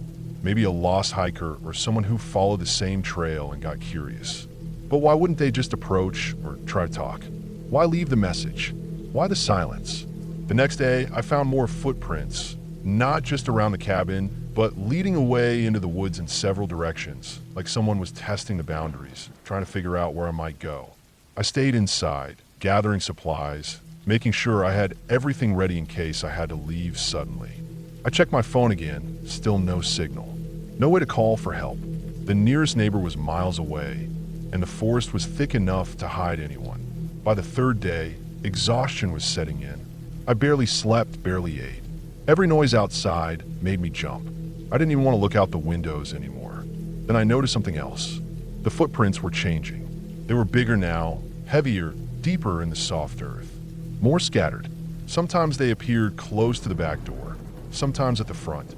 And sometimes, in the early morning light, I saw marks on the trees, scratches like claws, not deep but fresh. The message scratched into the window felt like a warning, a boundary. I understood then that this wasn't random. Whoever or whatever was out there wanted me to stay put, to not go anywhere. I spent hours pacing the cabin, wondering how to get out safely. I thought about waiting for the footprints to disappear, but they didn't. They only grew more frequent and more menacing. One evening, the sun had just set when I noticed movement near the edge of the woods. A shadow shifted, blending with the darkening trees. I couldn't see a face or figure clearly, but I felt eyes on me. My breath caught and I froze. The shadow didn't move closer, didn't retreat. It just watched. I realized then there was no escape unless I was willing to risk everything. The next morning, I packed my bag quickly, quietly, preparing to leave at first light. I had no plan to tell anyone where I was going. If I made it out, I'd figure it out then. At dawn, I stepped outside, the cold morning air biting my skin. I kept my head down, moving fast toward the trail. My heart pounded with every step, ears straining for any sound. Behind me, the footprints trailed close. They followed me as always, but I didn't look back. The forest was thick and uneven, the trail rough. After a mile or so, I heard a branch snap, sharp and sudden behind me. I ran, pushing through the underbrush, branches scratching my face and arms. The sound of footsteps, heavier now, crashing through leaves and twigs, was right behind. I didn't stop until the trees thinned, and the first sign of the road came into view. My legs burned, lungs heaving, but I kept going, hoping someone would be on the road. Just as I reached the dirt road, I heard nothing behind me anymore. No footsteps, no sounds. The forest was quiet again. I didn't stop to look back. I kept walking until I found a cabin closer to a main road, a place where people stayed regularly. I got help, told my story in breathless fragments, but no one believed the footprints or the message. They said it was probably some local playing a prank, but I knew better. After that, I never returned to the cabin. I sold it quietly, never told anyone exactly why. Sometimes when I'm out hiking now, I still see footprints that don't belong to me, heavy and silent, following just out of sight. I learned something important in those woods. Sometimes the scariest thing isn't what you see or hear. It's knowing something is out there, watching, waiting, and making sure you know you're not alone, even when you are.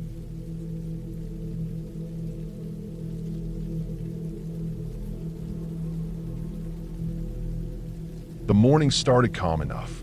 My two buddies and I had planned this winter backpacking trip in the Laurel Highlands for weeks. We chose a spot that looked manageable on the map, an approved campsite in one of the valleys. When we pulled up at the trailhead, the ground barely had any snow, just a light dusting that barely covered the dirt and dead leaves. The air was cold, but not biting, the kind of cold you expect in early winter, not the deep freeze that would come later. We packed up and set off down the trail with the weight of our packs on our backs, boots crunching on the light snow. The first few miles were pretty easy. The trail was mostly clear, and the landscape was quiet in that winter way. Bare trees standing stark against the pale sky, a few hardy birds chirping now and then. We were joking around, feeling good, talking about the hike ahead, the food we packed, the fire we'd build at camp. The cold felt manageable, like something to test our gear against, but nothing serious. But as we started to descend into the valley, the snow got thicker, first to our ankles, then to mid-calf. By the time we reached the lowest points, it was coming up past our shins, deep and soft and unbroken except for our footsteps. We had to take turns breaking trail, sinking into the snow with every step. The packs got heavier with each plow, and our breaths came faster and louder in the cold air. It was exhausting work. We didn't fully realize how hard it was going to be until the effort started to drag us down. Our legs burned from the cold and the muscle strain. Our feet felt wet and cold inside our boots despite our best attempts at layering and waterproofing. We pushed through, knowing the campsite was not far ahead, but each step seemed to take twice the energy. Finally, after what felt like hours, we broke through the last stand of trees and saw the clearing where the approved campsite was. The snow was still deep here, but the flat ground made it easier to move around. We started setting up our tents, struggling a bit with the frozen stakes and stiff tent poles. It was late afternoon by then, and the sun was sinking fast. The temperature dropped quickly. The sun vanished behind thick gray clouds, and the wind picked up, slicing through the trees and our layers of clothing. We could feel the cold settling in, deep into our bones. We knew we had to get a fire going fast or risk hypothermia. That's when things started to go wrong. We tried to start the fire the usual way, dry tinder, kindling, then bigger logs, but the snow and cold had soaked everything down deep. Twigs were wet or frozen solid. The dead leaves were brittle but damp, and the larger sticks refused to catch flame. Our fingers were numb and clumsy from the cold, making it hard to work with the matches and lighter. We were all tired, really wiped out from the long, hard trek, and the cold was sapping our energy fast. One of my buddies just collapsed on his sleeping pad, too cold and drained to move or try anymore. He was breathing shallow, his face pale. Another one sat with his legs stretched out, telling us he could no longer feel his feet. The color was gone from them, a pale blue-gray that set off alarm bells in my head. I knew that was the start of frostbite. I felt the panic rising in my chest. We were stuck out here alone, no other campers in sight, no cell signal, no way to call for help. The fire was our only hope to warm up before things got worse. I crawled around the clearing, searching the snow under the Adirondack, chairs we had dragged over from the picnic area. I found a semi-dry stick and began feathering it out with my knife, trying to create enough surface area for the ember to catch. I dug deeper under the chairs and found some dry leaves and small twigs tucked away beneath the snow. Crawling on my hands and knees, I felt the cold creeping through my jacket and pants, but I pushed on. I couldn't give up, not when my friends were relying on me to keep us alive. Slowly, after what felt like forever, I got a spark. The ember caught on the feathered stick, and I carefully blew on it until a tiny flame flickered to life. I added dry leaves, then small twigs, and finally some bigger sticks. The fire grew, giving off heat that felt like a miracle. We gathered close, huddling around the weak flames, trying to dry our gloves and boots and warm our frozen fingers and toes. We ate the food we packed, a mix of energy bars and dehydrated meals. The heat from a fire and the food gave us a little strength back. We were still cold, still exhausted, but at least we were no longer frozen and helpless. I remember my mind being thick with cold and hunger. Everything felt slow and fuzzy. I couldn't think clearly. For the life of me, I could not remember that I had a stove in my backpack. It was right there, tucked away in the side pocket, along with the fuel canisters. Normally, that stove would have been our lifeline, easy and fast to get a hot meal and hot drinks going. But in that moment of foggy brain, I didn't even think of it. I was so focused on the fire we were struggling to build that the stove just slipped from my mind completely. I kept crawling through the snow for dry sticks, trying to keep the fire alive, while my buddies rested and warmed their feet by the flames. It wasn't until the fire was steady that I realized what I'd forgotten. If we had just pulled out the stove earlier, we could have warmed ourselves hours before, maybe avoided the numbness, the near hypothermia feelings. That night stretched on. The wind howled through the valley, shaking the trees and making the fire fight to stay alive. We took turns feeding it bits of wood and snow-dried leaves. Our sleeping bags offered little comfort against the deep chill that seemed to seep into every part of us. We stayed awake, watching the fire and checking each other's feet and hands for signs of frostbite. The cold didn't let up. At one point, I thought about calling for rescue, but there was no signal. We were completely alone. The thought of abandoning camp in the dark and deep snow was too dangerous. When dawn finally came, the temperature was still low, but the wind had calmed. We packed up slowly, still numb, but determined to get out. We took turns breaking trail back through the deep snow, the weight of the packs, and the exhaustion still pressing down on us. It took nearly twice as long to get back to the trailhead. Our legs ached, our feet hurt, but we made it. The sun was shining by then, and the cold didn't seem as sharp. We hobbled to the car, ripped off the cold, wet boots, and breathed in the warm air. Looking back, I realized how close we came to something much worse. The cold and fatigue had clouded my mind, almost made me miss the simple, obvious solution right in front of me. That night taught me just how easy it is to get caught off guard in the wilderness, even when you think you're prepared. From now on, I promise myself, no matter how foggy or tired I get, I'll remember the basics. I'll keep my gear organized, my priorities clear, and never underestimate how cold and exhaustion can mess with your head. We didn't bring back any stories of ghosts or monsters, just the raw, real fear of being cold, tired, and stuck in the middle of nowhere with nothing but a fading fire and a forgotten stove. It's a fear I'll never forget, and one that keeps me sharp every time I hit the trail again.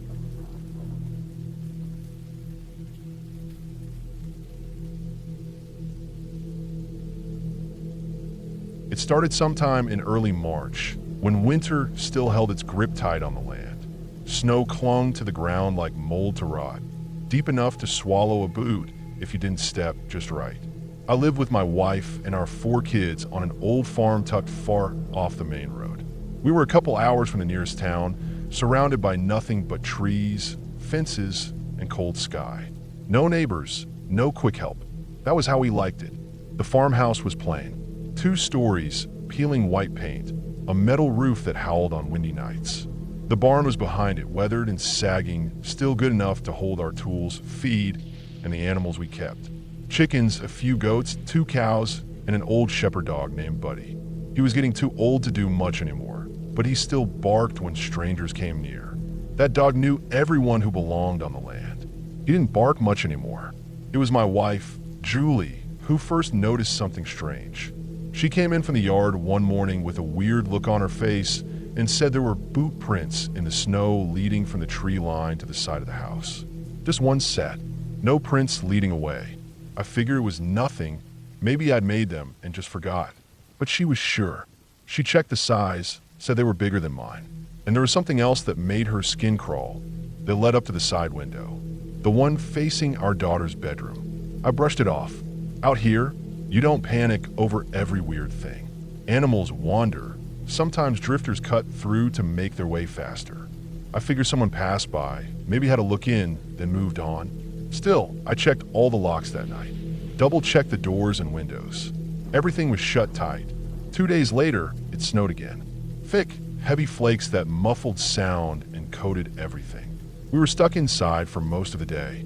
Around midnight, when the wind started to pick up, I heard something in the attic. Not just the house creaking or mice scratching, but movement, real weight on wood. I stood under the hatch, staring up, waiting to hear it again. It came in slow thuds, not rushed or panicked. It sounded like someone pacing. I didn't go up there that night. I didn't tell Julie either. I told myself it was a squirrel or maybe a raccoon that had found its way in through some crack in the eaves. We had that happen once before. The next morning, I went up with a flashlight. The attic was empty, dusty, cold, full of old boxes and crates we never touched. But one thing was off. A pile of insulation in the corner was disturbed, mashed down like someone had been laying on it. Nearby, I saw something that didn't make sense, a used food wrapper. Not one we had. Some off-brand beef jerky in a crinkled red wrapper. We didn't buy that kind. I still didn't tell anyone. I don't know why. Maybe I didn't want to scare them.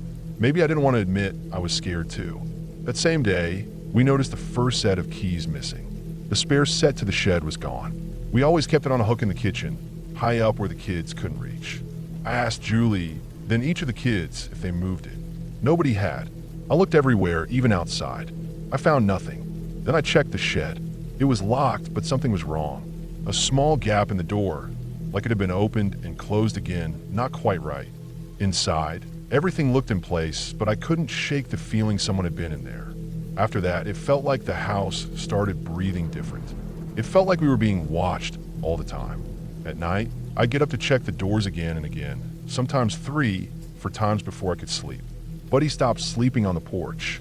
He'd come inside and stay curled up by the fire, ears perked, eyes on the front door. We barked now, it was low and angry. One morning, just before sunrise, I saw another set of prints. This time, they came from behind the barn and led straight to the back porch. I followed them in the snow, my shotgun in hand. They ended right at the steps. I looked around. The sky was just starting to lighten. It was quiet, no birds yet, just that deep cold that squeezes the breath from your lungs. I stood there staring down, and for the first time in years, I felt a kind of fear I couldn't explain. Not fear for myself, but for my family. I felt like something was closing in on us. Something patient, something that had time. I made my way back inside and told Julie. She got real quiet. She didn't say anything, just looked out the window with her hand on the glass. We started locking the bedroom doors at night, even inside the house. That's how bad it got. I slept with the shotgun across my lap. Every creak, every gust of wind sent my heart racing. Still, nothing happened. No broken windows, no busted locks. Just the signs. Always the signs. It was the third night after I saw those prints that everything came apart. I remember the sound that woke me. A high, dry whimper. I sat up in bed, heart hammering, and listened. Then I heard again. It was Buddy. He was outside. I got up still groggy and opened the front door. Buddy was lying in the snow, just off the porch. I thought he was sleeping at first. Then I saw the blood. His throat was cut clean. No mess, no struggle. Just a single line across his neck. My stomach dropped. That dog had been with me for over a decade. He didn't go down easy. Whoever did it, they did it quiet.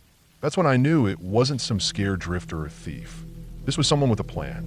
I ran back inside and locked the door. Woke Julie, told her to grab the kids. We gathered in the hallway. All 5 of us crowded around.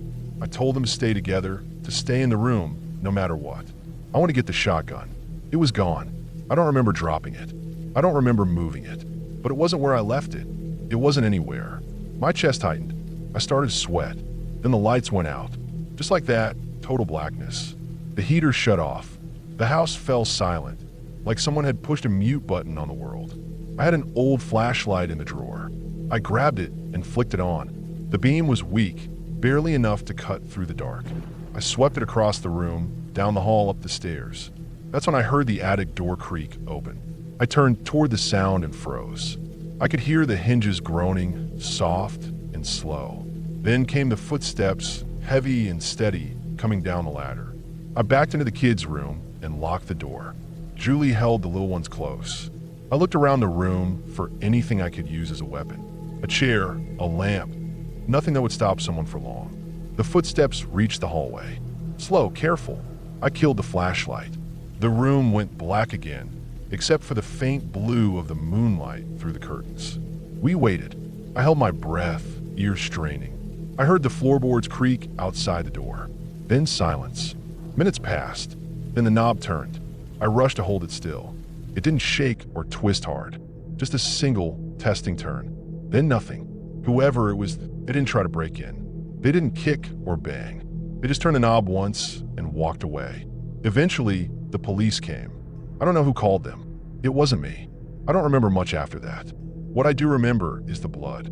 They found all of us in the house, spread out, each in different rooms, each hit in the head with a mattock, over and over.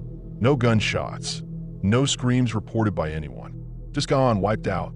But I was found alive. The blow to my head had been shallow. Maybe he thought I was dead. Maybe he rushed it. But I survived. I woke up in the hospital 3 days later, my skull cracked, but healing. The rest of my family wasn't so lucky. The part that keeps me up now, the part that haunts me more than the murders, is what they found after. The police said someone had stayed in the house, slept in the beds, ate our food. They found dishes in the sink, crumbs on the table. The animals were fed. Eggs were collected. Whoever killed us didn't run. They stayed. There are no fingerprints, no signs of forced entry. The prints in the snow had melted. The keys were still gone. The police never caught anyone, never even got a name. The story hit the news for a while and then faded like all the others. People moved on, but I didn't. Now I live alone in a trailer on the edge of another nowhere. I keep every door locked. I sleep with a light on. I haven't been in an attic since. Sometimes I hear things. Footsteps, doors creaking. I never check.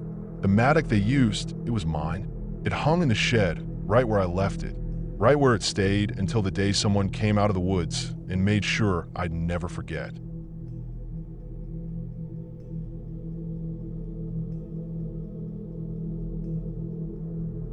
I had planned this hike for weeks.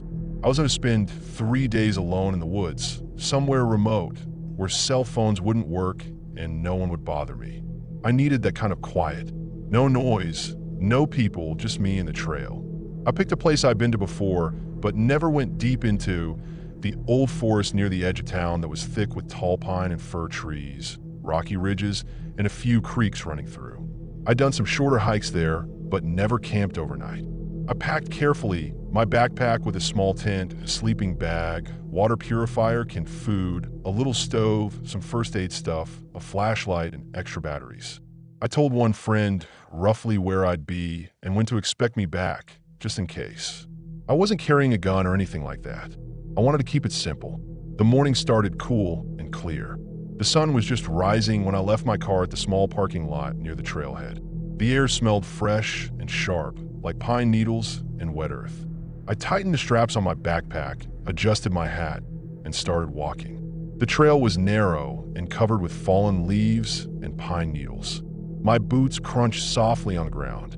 Birds sang high up in the trees, and every once in a while, I heard the distant tapping of a woodpecker. The forest was alive but calm. I felt good being out here, the kind of good that only comes when you're far away from all the noise. I walked steadily, keeping a good pace but not rushing.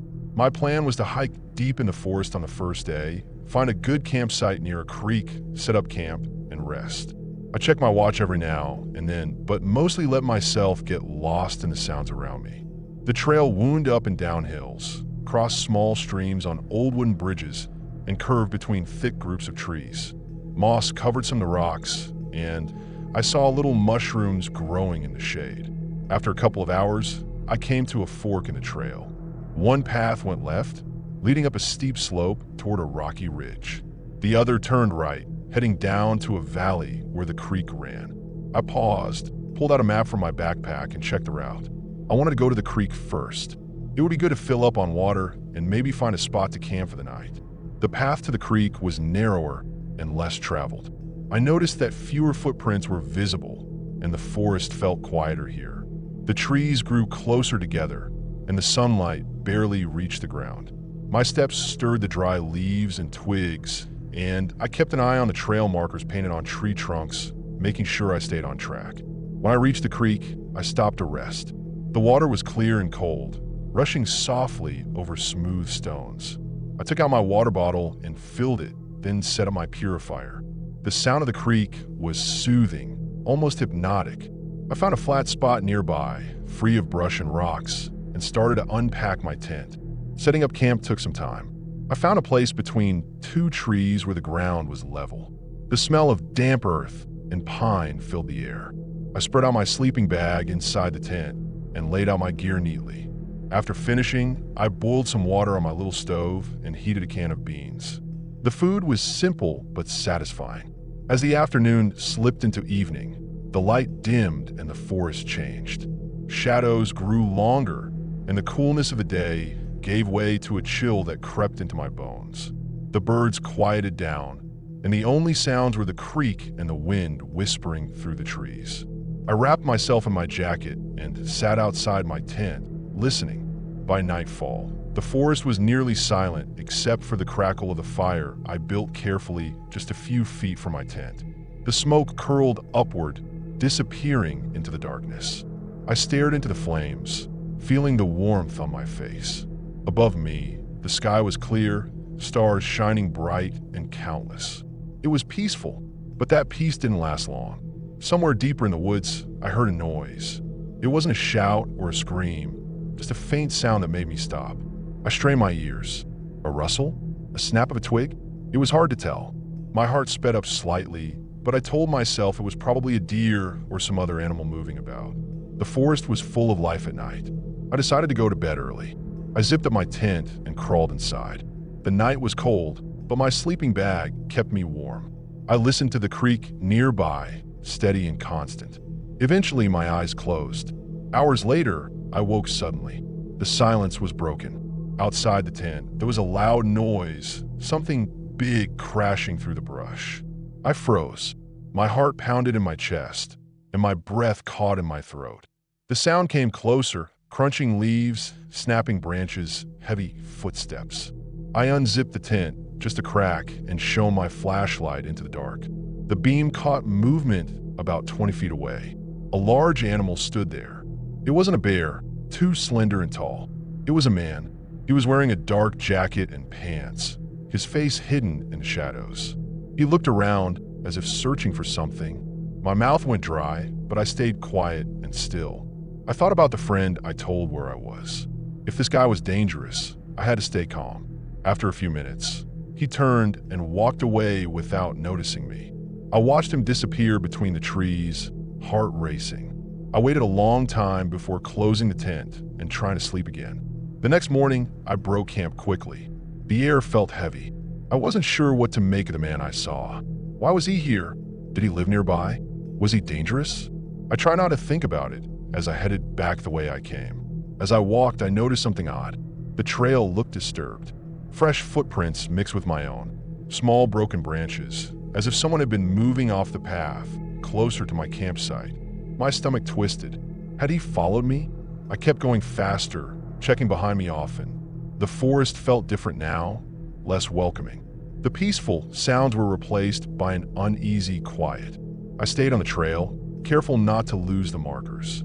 My mind raced with every snap and rustle. Halfway back to the parking lot, I heard voices. Not loud, but clear enough. Men's voices talking quietly, close by. I stepped off the trail and hid behind a tree. Peering around the trunk, I saw two men.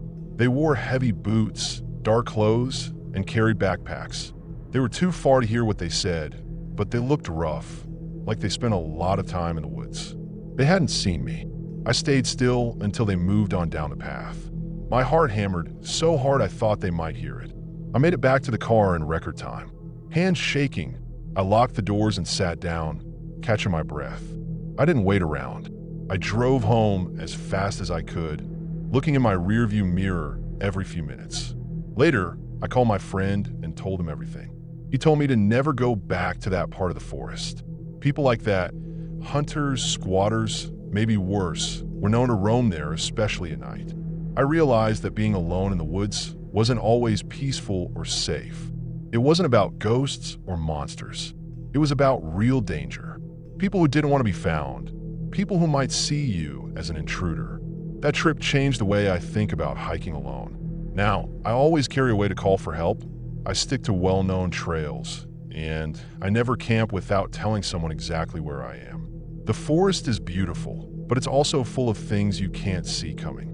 Sometimes when I close my eyes, I still see that man standing just outside my tent in the dark. It's a reminder that the wilderness isn't just nature.